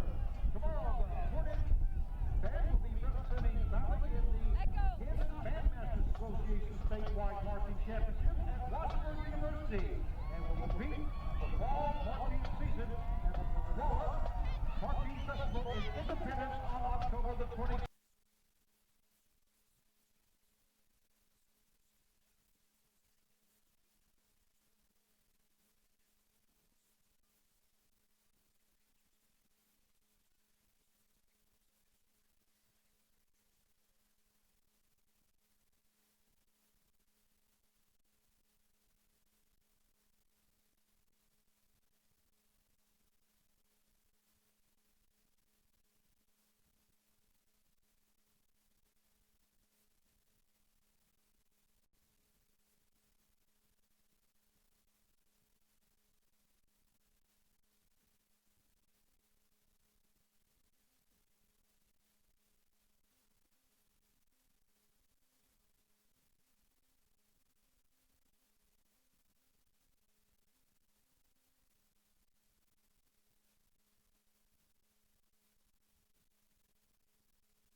And we're back here at Hornet Studios. One half of play is through here, and the second half is now underway. Returning it there was number 3, Devin Watkins. 11:54 shows here in the third, and that's where we'll start. The Arc City Bulldogs' first drive of the half. Last half, they put up 2 field goals and a touchdown. The touchdown was quite a play. And the Hornets defense maybe got a little bit arrogant there in the first half, but they played good defense overall. It was pretty good defense, and Ray Flora had some pretty good plays, and then Hunter Sharp as well, Tate Shirley, just to name a few. Now the shotgun here is freshman Gabe Wells, and he's done pretty well this game under the varsity spotlight. And I talked about this is a 1-5 team, a team that hasn't competed well with many other teams, but everything changes in prime time. And a player down, Hunter Sharps on the home sideline, so we'll go back to a commercial break.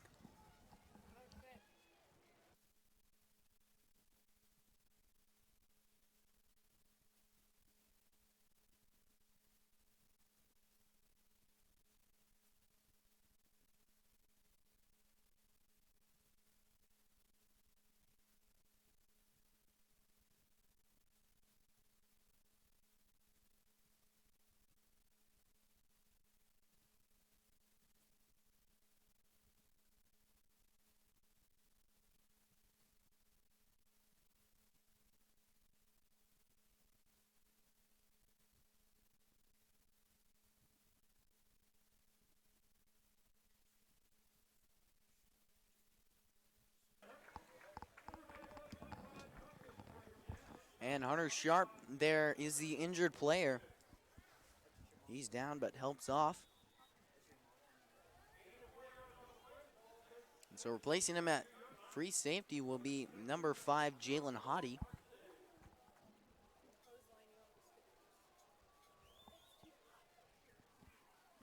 Wells out of the shotgun. Trips left side here on 2nd down and 7.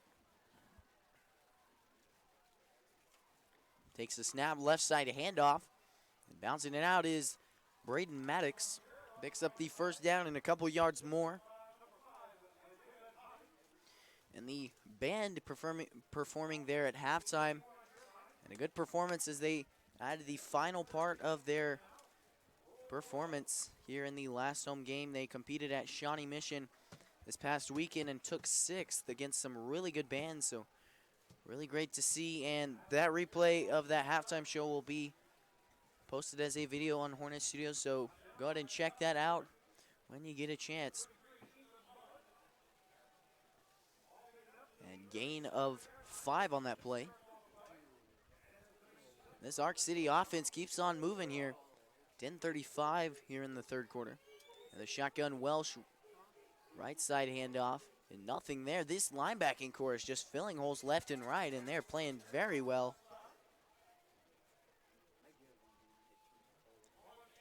And that'll bring up 3rd down and 1. Hunter Sharp back onto the field for Cade Wilson, and we'll see Jalen Hottie move over to left side corner. Welsh looks left side for his trips, and then Schnackenberg at tight end right. Screen, and it's read perfectly, but finding his way through is Lucas Barnes. Yet again making plays. Picks up a first down for the Bulldogs. And Hunter Sharp bringing him down. And every Hornet fan's heart just dropped when Sharp went down, because he is the key player, or one of the key players on this defense. He is left and right, sideline to sideline, making tackles. And really just all over this field. A really great player, but glad to see him back here on this field. Dropping back, and he'll take off left side. Good play there by Ethan Mullen. Or excuse me, that was Ben Warner. No, excuse me, that was Ethan Mullen. Mullen just slipped through a gap there, and like I talked about, this offensive line is big, so attacking the half man, that created a gap for Mullen. He slipped through that and made a good play. Ended up being a sack in. Good play there, loss of 1. 2nd down and 11. And as was that Goddard offensive line last week. They are big, but they're definitely not agile. Same with this Arc City offensive line. Attacking the half man is key, and that'll open up gaps like that for the defensive line to get through. That time, Ethan Mullen making the sack. Timeout here on Arc City. So we'll see you back here in Hornet Studios after a short commercial break.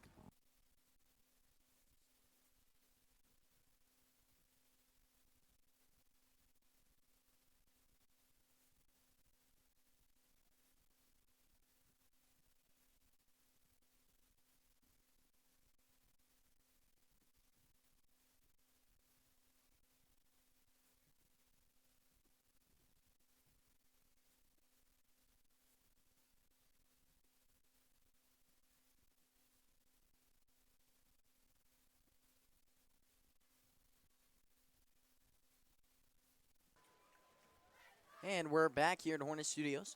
Second down and 11 here for this Arc City offense after the Hornets' Ethan Mullen forced a sack. A loss of 1 just a play ago. And Welsh out of the shotgun here. Twins right side. He'll look to the right. Good slant route. Cameron Kaufman makes a stop. And so incomplete pass there brings up third down and a long 11.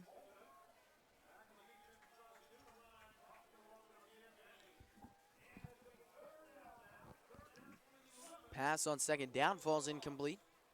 8:54 here in the third. We've seen that slant route work out quite a bit this game for Arc City. So the Hornets were ready for it that time. I think Hunter Sharp was sitting on that, knowing that they wanted to make it third down and manageable. Now it's third down and long after that incomplete pass. Screen right side. And reading it like a book is Cameron Kaufman. And Hunter Sharp trying to rip that ball out. Walt Kaufman brings him down. And that was perfect team football right there. Kaufman read the play, stopped the guy, and then Sharp came in, tried to rip out the ball and help bring him down. That was good football right there. Loss of 3 there. So it brings up fourth down and a long 14. And back deep to return, Hunter Sharp, and kicking off, number 35, Aiden Whetstone. And he struggled against the wind last time, as he is against the wind another time. And Wynn carries it there, out of bounds. Went out of bounds around midfield, so we'll see your offense take the field at about the 49-yard line.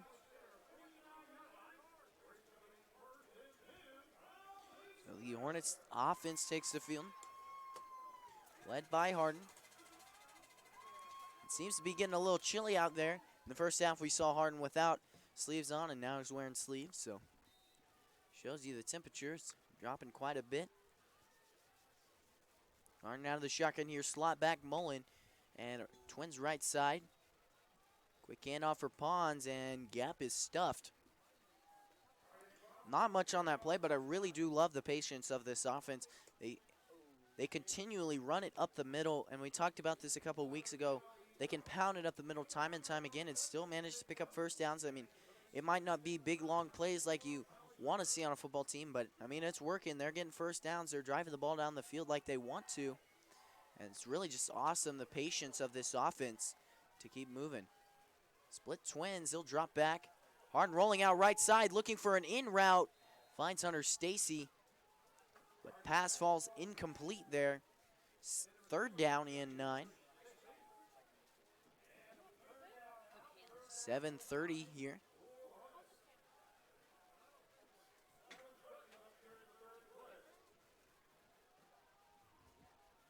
Play clock at 20 now.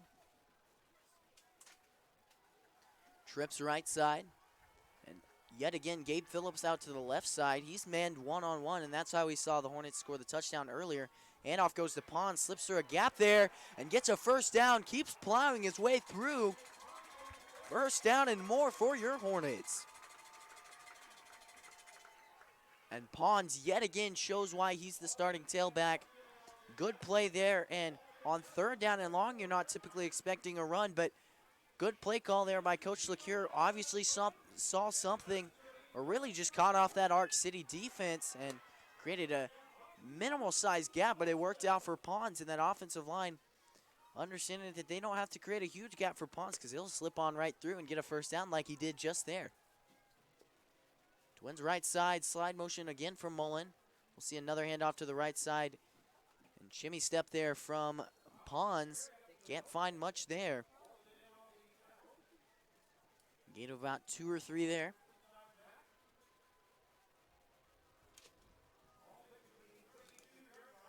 Second down and 8 here.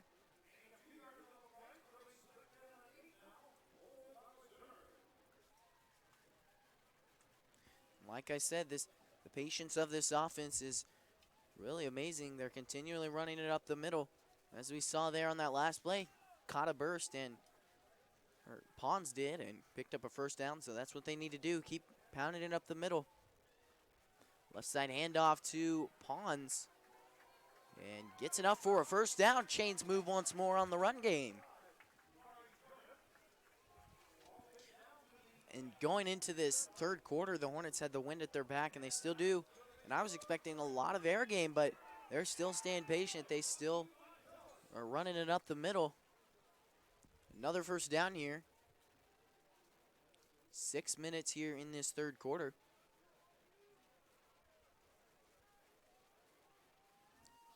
And they'll go spread offense here. Mullen in the backfield along with Harden, and then split twins here. Motion around from Pons. We'll see a jet sweep on the right side. Finds a gap, and he's moving. Bounces it outside, and he's dragged out around the 5-yard line, but a flag on the play.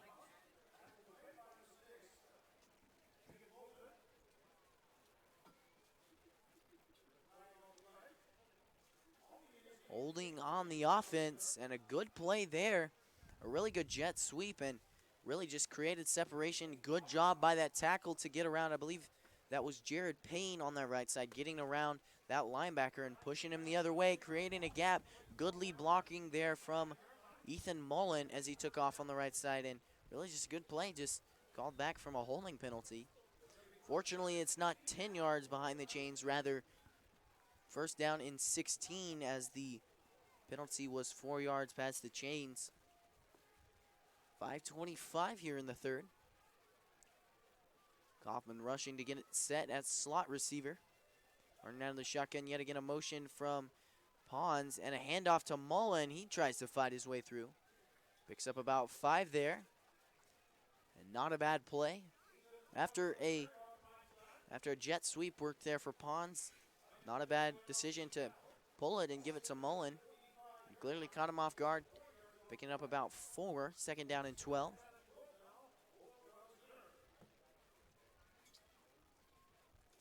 .450 here in this third quarter.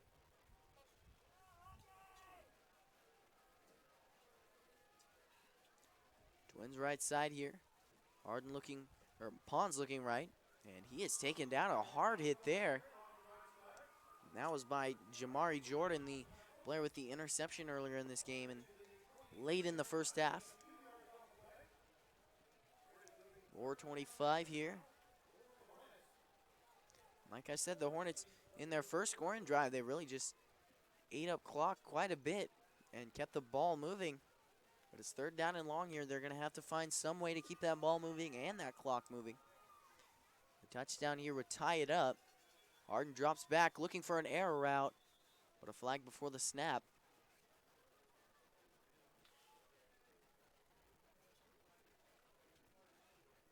Timeout Arc City with 4:05 remaining here in this third quarter. So we'll see you back here in Hornet Studios after a short commercial break.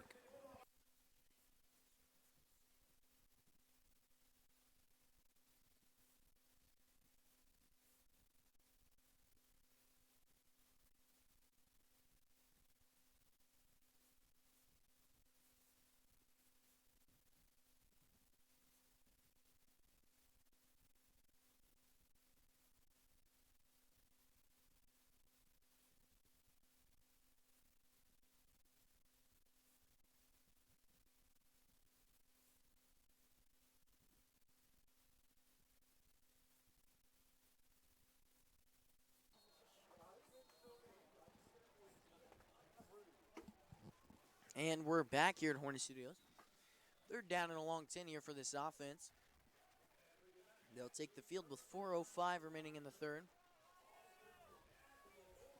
Kind of odd to see Arc City called the timeout, but they were the first ones out on the field as the Hornets took their time. Out of the shotgun is Harden, trips left side, he'll drop back. Looking left side again for an arrow route. And Sharp trying to attack that sideline there. Doesn't appear as though it'll be enough. He'll be dragged out of bounds there.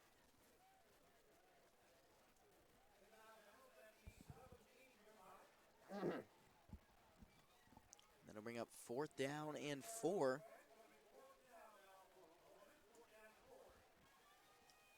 And Harden and the offense will be going for it. Trying the hard count. It doesn't work out there. 10 seconds show on the play clock. Trips right side. An odd split strip, but the Hornets will call a timeout and rethink this 4th down. Maybe they'll kick a field goal. I'm not sure, but 3:59 shows here on the clock, and we'll go to another short commercial break.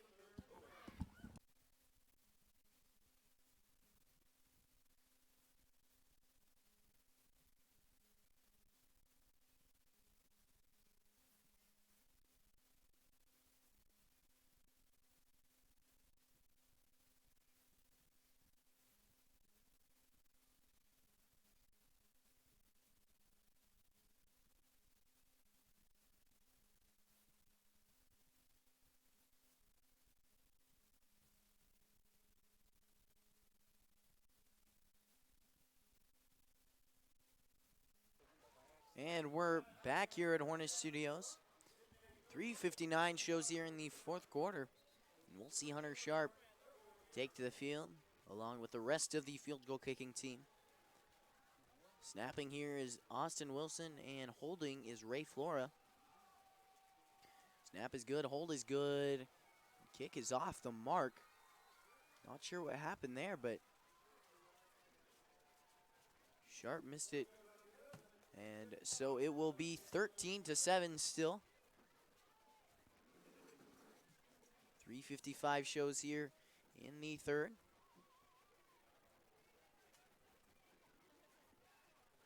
And Arc City takes the field again. The Hornets trail by 6.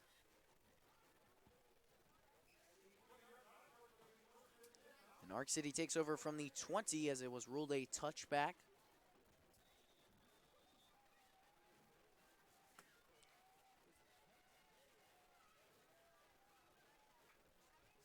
I formation right side handoff for number 33, Braden Maddox.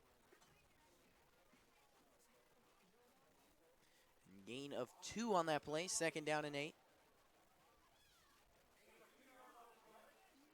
Clock keeps rolling, and we're already past halfway through this 3rd quarter. Welch out of the shotgun. Trips right side, tries the hard count.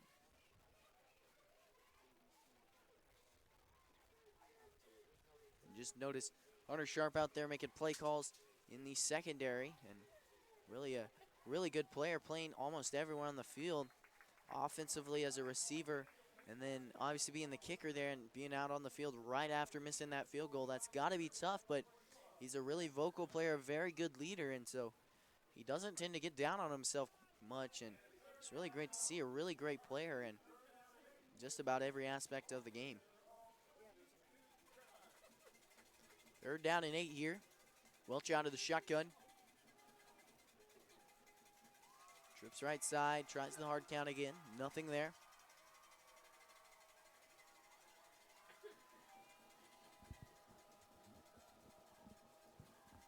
And looking around, Maddox bounces it out, and a good play there by Hunter Sharp.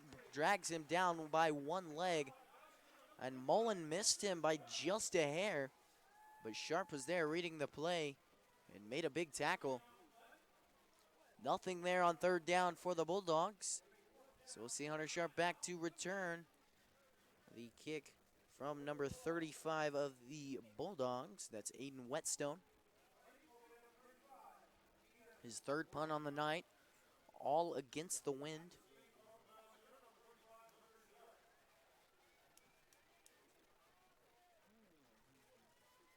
And spiraling punt, caught by Sharp. He'll take off and slips through a gap there.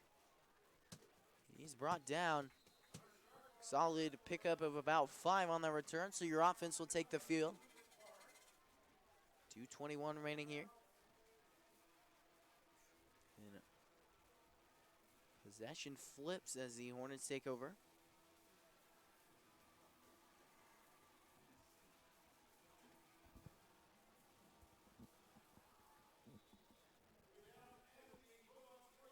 And Harden and company taking the field again.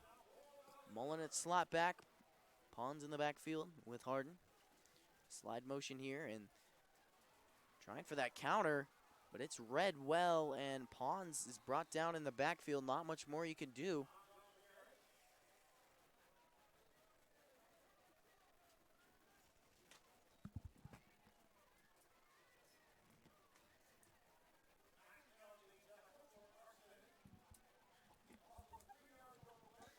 And not much more there on that play.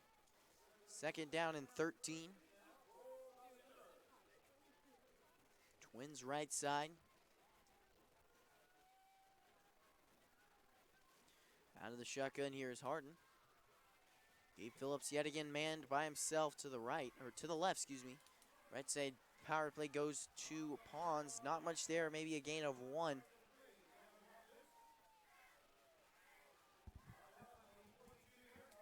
.125 remaining here in the third.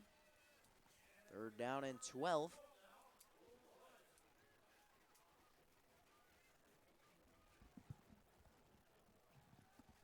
Mullen jogs off the field. Split twins here. Harden will be out of the shotgun along with Marion Pons. Rolling out left side here. Harden settles and looking for a comeback route. Gabe Phillips, but through his hands, incomplete. Good defense there by number 3, Devin Watkins. And that was a route that worked out a lot early in this season here for the Hornets. A 15-12 route makes the defender commit to a go route and then cuts back going to 12 yards. And usually it works, but didn't work out that time. And punt team comes out. Just noticed on the other sideline, warming up quite a bit. It looks like Gabe Welch was struggling a little bit with his passing game there on that last drive.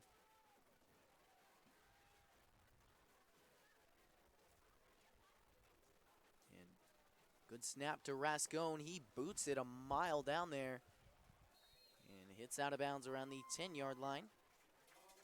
So that's just about where the Ark City Bulldogs will take over. 48 seconds show here in the third. Not much has happened here in this second half. We saw a lot of really good drives, even if those said drives didn't turn into scoring drives, which a lot of them did, but we haven't seen much here from either team in this second half. Not sure what happened, but clearly a lot of defensive adjustments were made. Gabe Welch will take the field along with the rest of his offense. Twins left side here in the pistol. Maddox behind Welch. Left side handoff. Not much gap. And taken down there. Gain of about 1 on that play. And that was good downfield blocking. They just couldn't get the offensive line. The offensive line couldn't create a gap there. Had there been a gap in the offensive line, it might have gone for quite a ways. As there's good outside blocking where they intended to attack, but nothing there. 20 seconds remain here in the third. Clock keeps ticking. Second down and 9.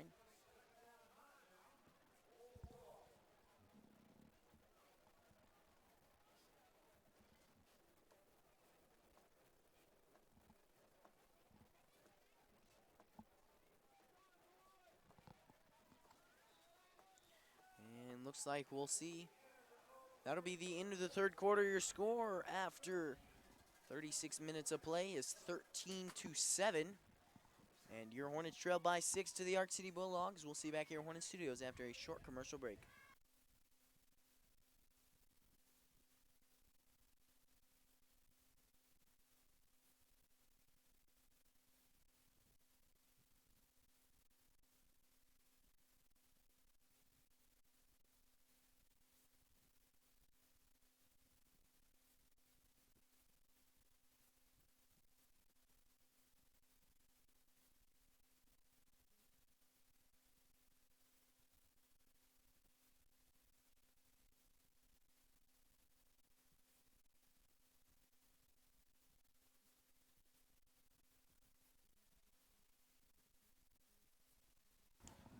And we're back here at Hornet Studios. 12-minute show here on the clock.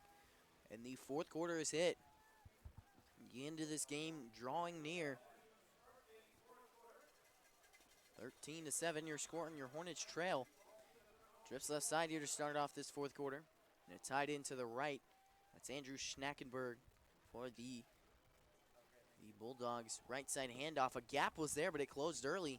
And Tate Shirley brings him down, or stopped him there enough to get help from his teammates.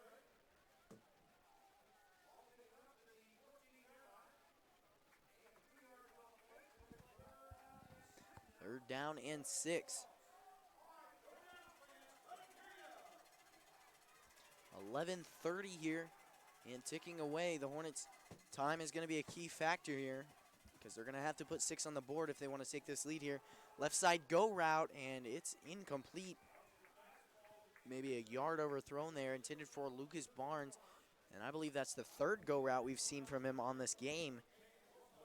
And Cade Wilson, last half it was Ray Flora covering him, but this time it was Cade Wilson, the sophomore corner, and covered him pretty well, just overthrown.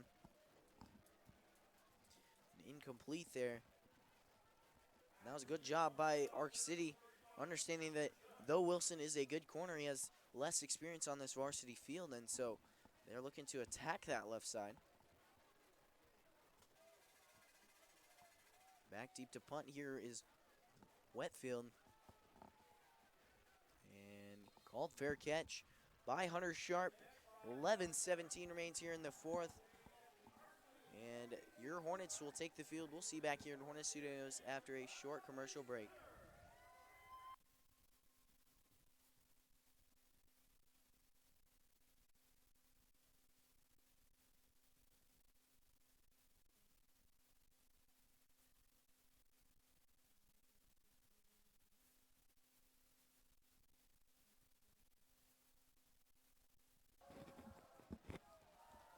And we're back here at Hornet Studios. First down and 10 here for this offense. Harden out of the shotgun. Looking right side for a screen route, and it's closed off early. Stacy can't find anything there. 11-12 remaining in the fourth quarter. And the Hornets really looking to put 6 on this board. This time is slowly becoming a factor here in this game. They are down by 6, so they do have a chance to tie it or take the lead.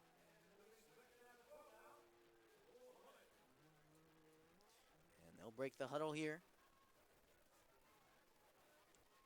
Slot back is Ethan Mullen. And yet again, the Bulldogs trying to... Good play action there from Caleb Harden. And a little screener out there to Ethan Mullen. Even me up here in the box was completely fooled. And that was a good job of selling it there by Marion Pons. And then quick little screen route to Ethan Mullen. And the Hornets have tried that play a couple times this season, but it has yet to work out until now. Pretty good gain there. Picked up 9 on that play. On second down and 12, brings up third down and 3. One high safety here for Arc City. He's sitting at 15 yards. Quite a ways back there. Hitch route, picks up the first down. Gabe Phillips fights for more. And after about 5 yards past the chains, he'll be pushed out of bounds. First down, and the Hornets are moving again.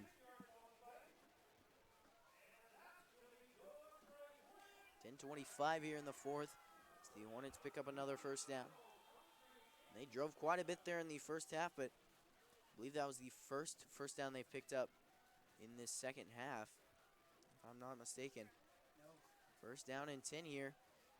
Motion around from Sharp, and Harden gives the ball to Pons. He'll spin his way through. Pons fighting for more. And a really good play. Chains move once more. And Pons yet again showing why he's starting at halfback here tonight.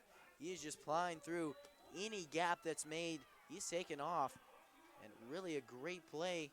Really great game overall here from Pons. Out of the shotgun. Twins both sides. Screen route again to Stacy. This time it's on the open side of the field. And he's brought down.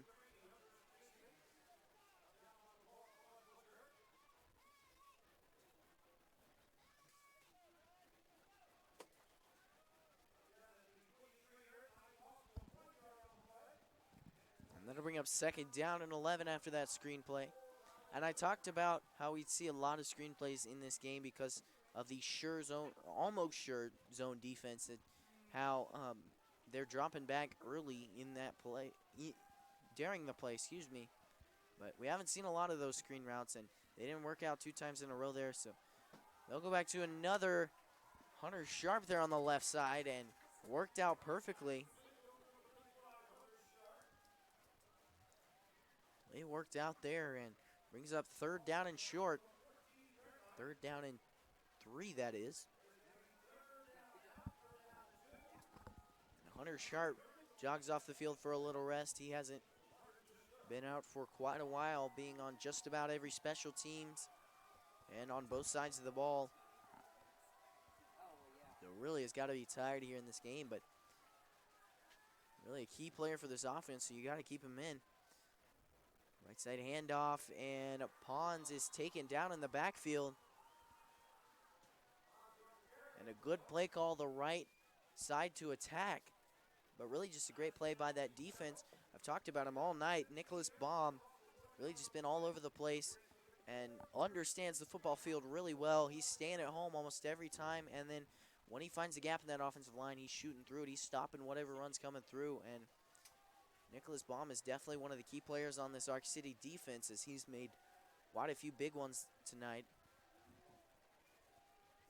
7:45 here in the 4th.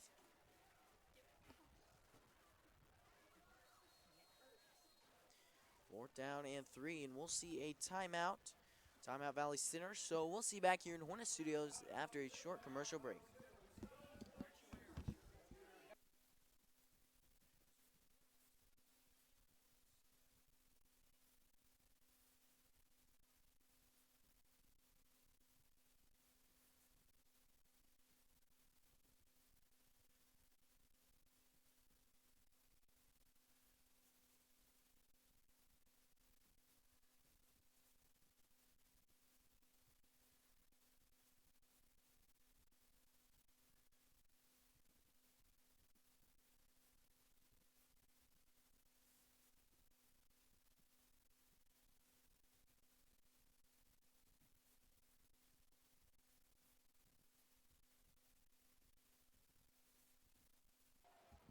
And we're back here at Hornet Studios. 7:42 remaining here in the 4th quarter.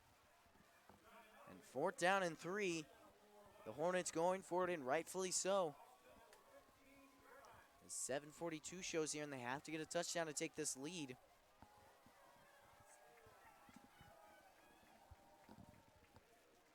And he'll drop back, looking right side, corner route. Not sure if that was a misread route combination there. Looks like Stacy was trying to go for a post route, and then Kaufman just trying to go for a crossers, but miscommunication there, and falls incomplete on 4th down. 7:39 remaining here in the 4th. This defense is going to have to make a stop. They're going to have to come up big.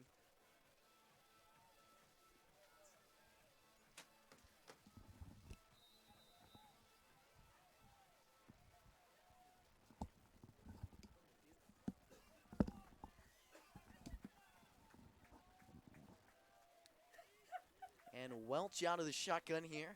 They'll line up in the pistol.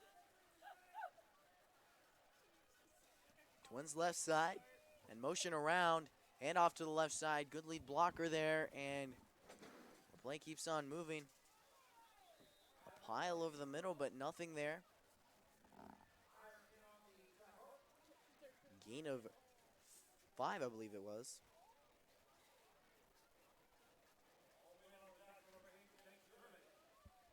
Just like I said with the Hornets offense, this Arc City offense really has the guts to run it up the middle every time, and they keep pounding it. This defense is going to get tired, and they're going to let up something, as did the Arc City defense, which led to a couple big plays there for the Hornets.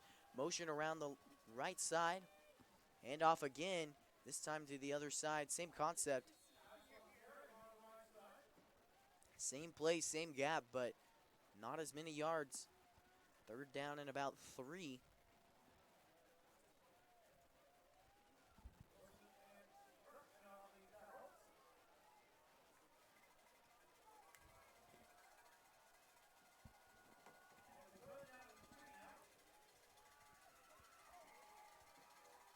Welch trying the hard count again. They'll go back down. Tight trips to the left side. Taking around is Maddox. He's taken down after picking up the first down, but a flag on the play.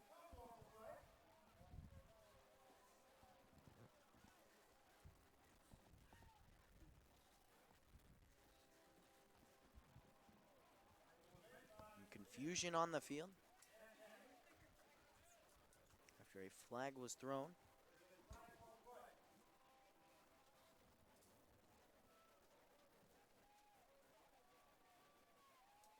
It's being discussed by the refs here on a 3rd down and 3 and a solid gap to the left side, and picked up a first down and just a bit more, but flags can really be the killer of a lot of offensive drives. It's been shown in football time and time again. We'll see what the call is. It is holding against the Ark City Bulldogs and pushes them back 10 yards from the spot of the foul. No first down.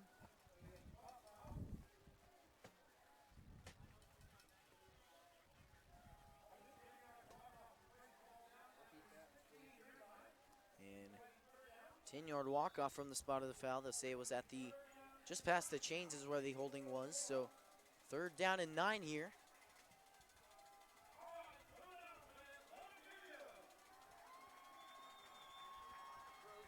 Out of the shotgun here is Welch.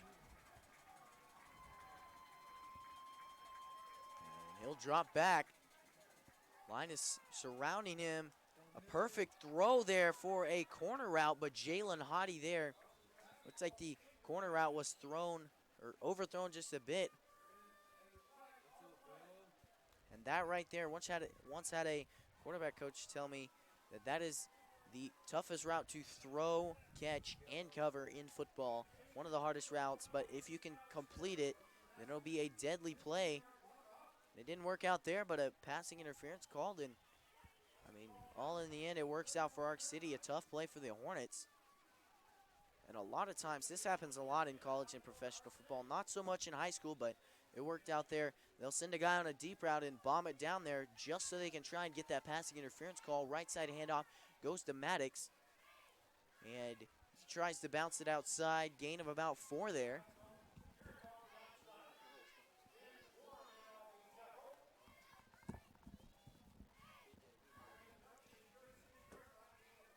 Gain of about 5 there. 2nd down and 5. The clock keeps ticking away. 5:20.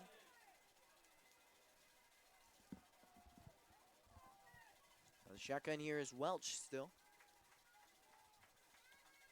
He is taking his sweet time. Rightfully so, as they're trying to eat up all the time off this clock. 5 seconds show on the play clock, and the snap is off. Maddox tries to plow his way through.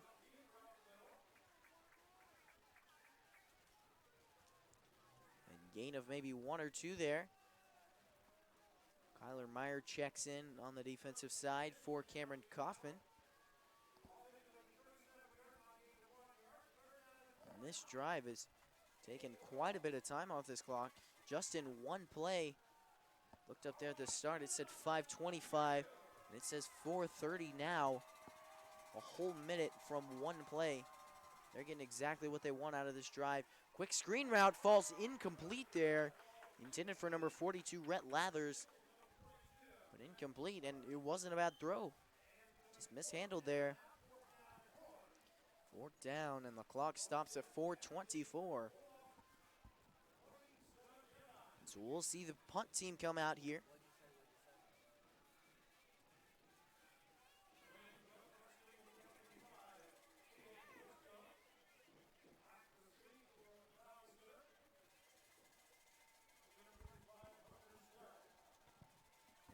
Punting here is Aiden Whetstone. And punt goes deep there. And they'll say it's touched by a Hornet. It's fallen on. Maybe tipped there by Jalen Hottie, possibly. He didn't realize the ball was going that short. But it will be ruled in favor of the Hornets. A Bulldog fell on it, but ruled in favor of the Hornets. they'll get possession again. 4:12 remaining here in the fourth.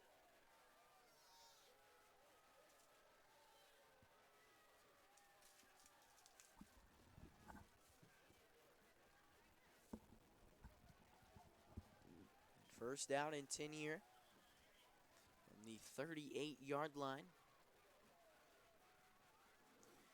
Out of the shotgun here is Caleb Harden. Twins right side, and yet again Phillips out alone to the right or left. Pons trying to take it outside. And we talked a lot about it last week, is that outside run by Marion Pons. And it worked out well because of the coverage of Goddard. They were running man-on-man, so they didn't have their eyes in the backfield, meaning that they had 5 yards of extra separation, and they didn't realize the ball was coming their way until it was over there. But now this zone defense, their eyes are always on the backfield. Their eyes are always on the quarterback. And so it's really easy to tell when a run is happening if you're in zone defense. Gain of 3 on the play, but a flag. 3:34 here in the fourth. Holding is called against the offense.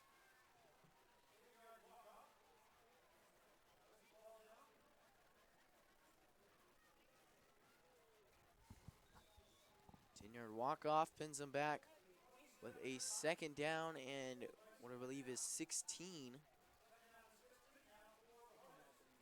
Twins left side is Gabe Phillips and Caden Hawley, and then Hunter Stacy out to the right alone.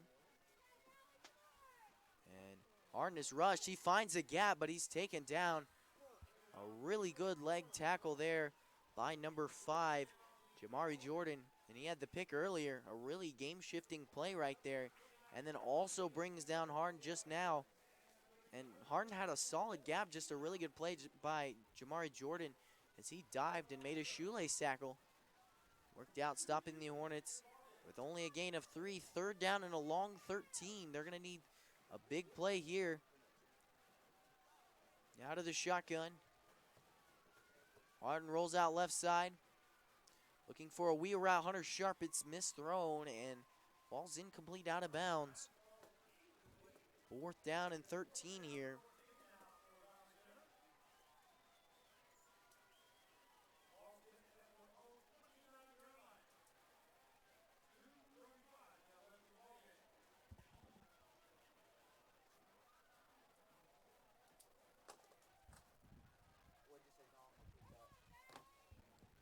Fourth down and 13 here, and not sure if we'll see a punt, but the Hornets will take a timeout. They'll talk it over here with 2:35 remaining in this contest.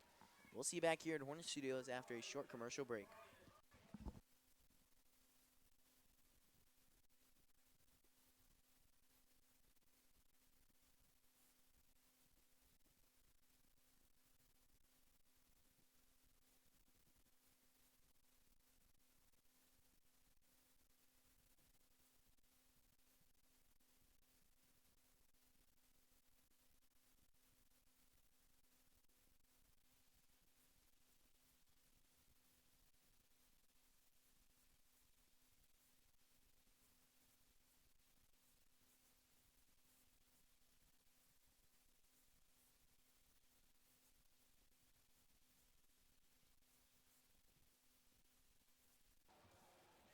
And we're back here at Hornet Studios.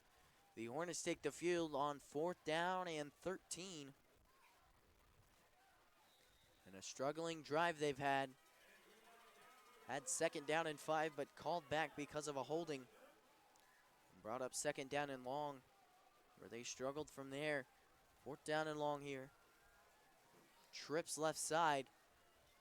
Harden rolls out. He's pushed back the other way and gets around his defender. And in the end decides to throw it away. Avoids a sack. 2:27 here and a turnover on downs. So Ark City takes over. The Hornets need to force a turnover here. It is mandatory if they want to win this game here.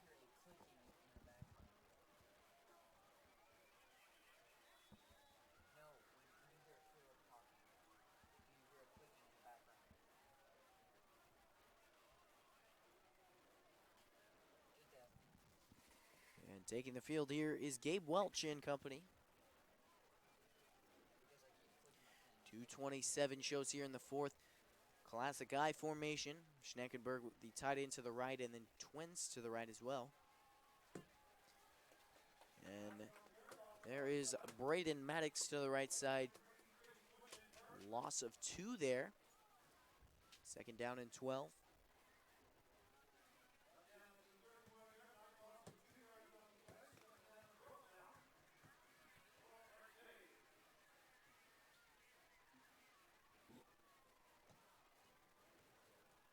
Welch out of the pistol once more.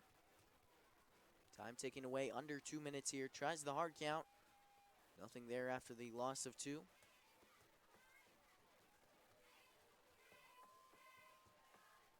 And Sharp only sitting at about 8 yards is the high safety. False start on the play. And every single one of the Hornets on the defense noticed that.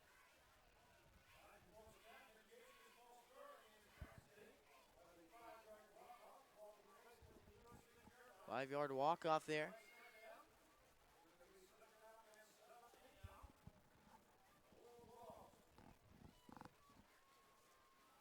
Second down and 16, excuse me. Welch out of the shotgun here. Tight twins left. Taking their time here. 15 seconds on the play clock, and they'll probably run it down quite a bit more.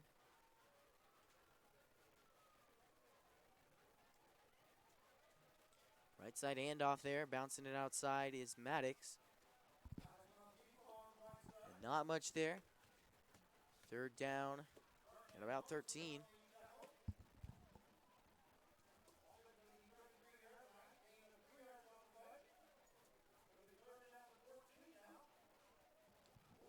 Third down and 14 here. Real quick, I'd like to thank my camera crew.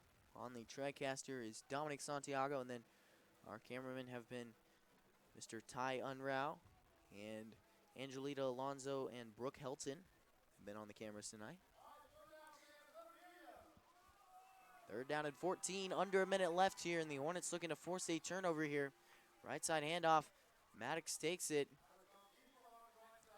And gain of about 4 or 5.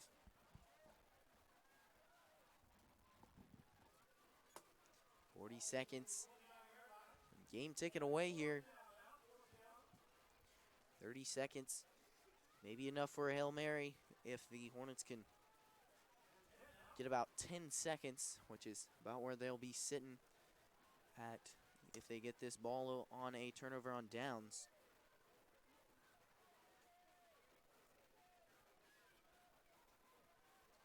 Play clock ticking away. 5 seconds. Now 1 second, and we'll get a timeout. Timeout Arc City. So we'll see you back here at Hornet Studios after a short commercial break.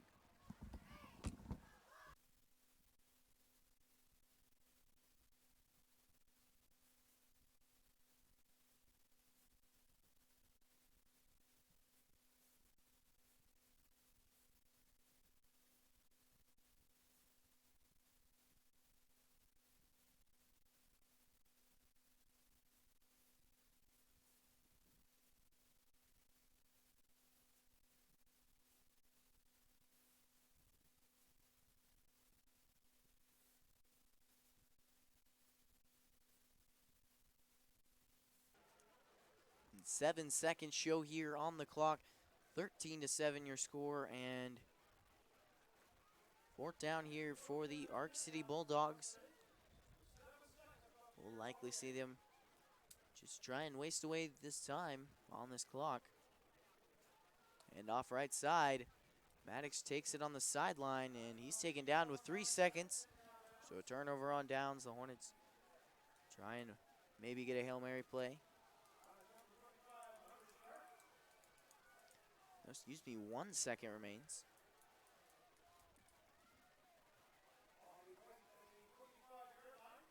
The Hornets get a chance from the 25. A long play. Likely going Hail Mary, or we might even see a backyard football type play. Happened a couple times in the NFL, I believe. Once with the Green Bay Packers, as they kind of just run a screen play and then just throw it to another guy when they get surrounded. Just a series of consecutive backwards passes.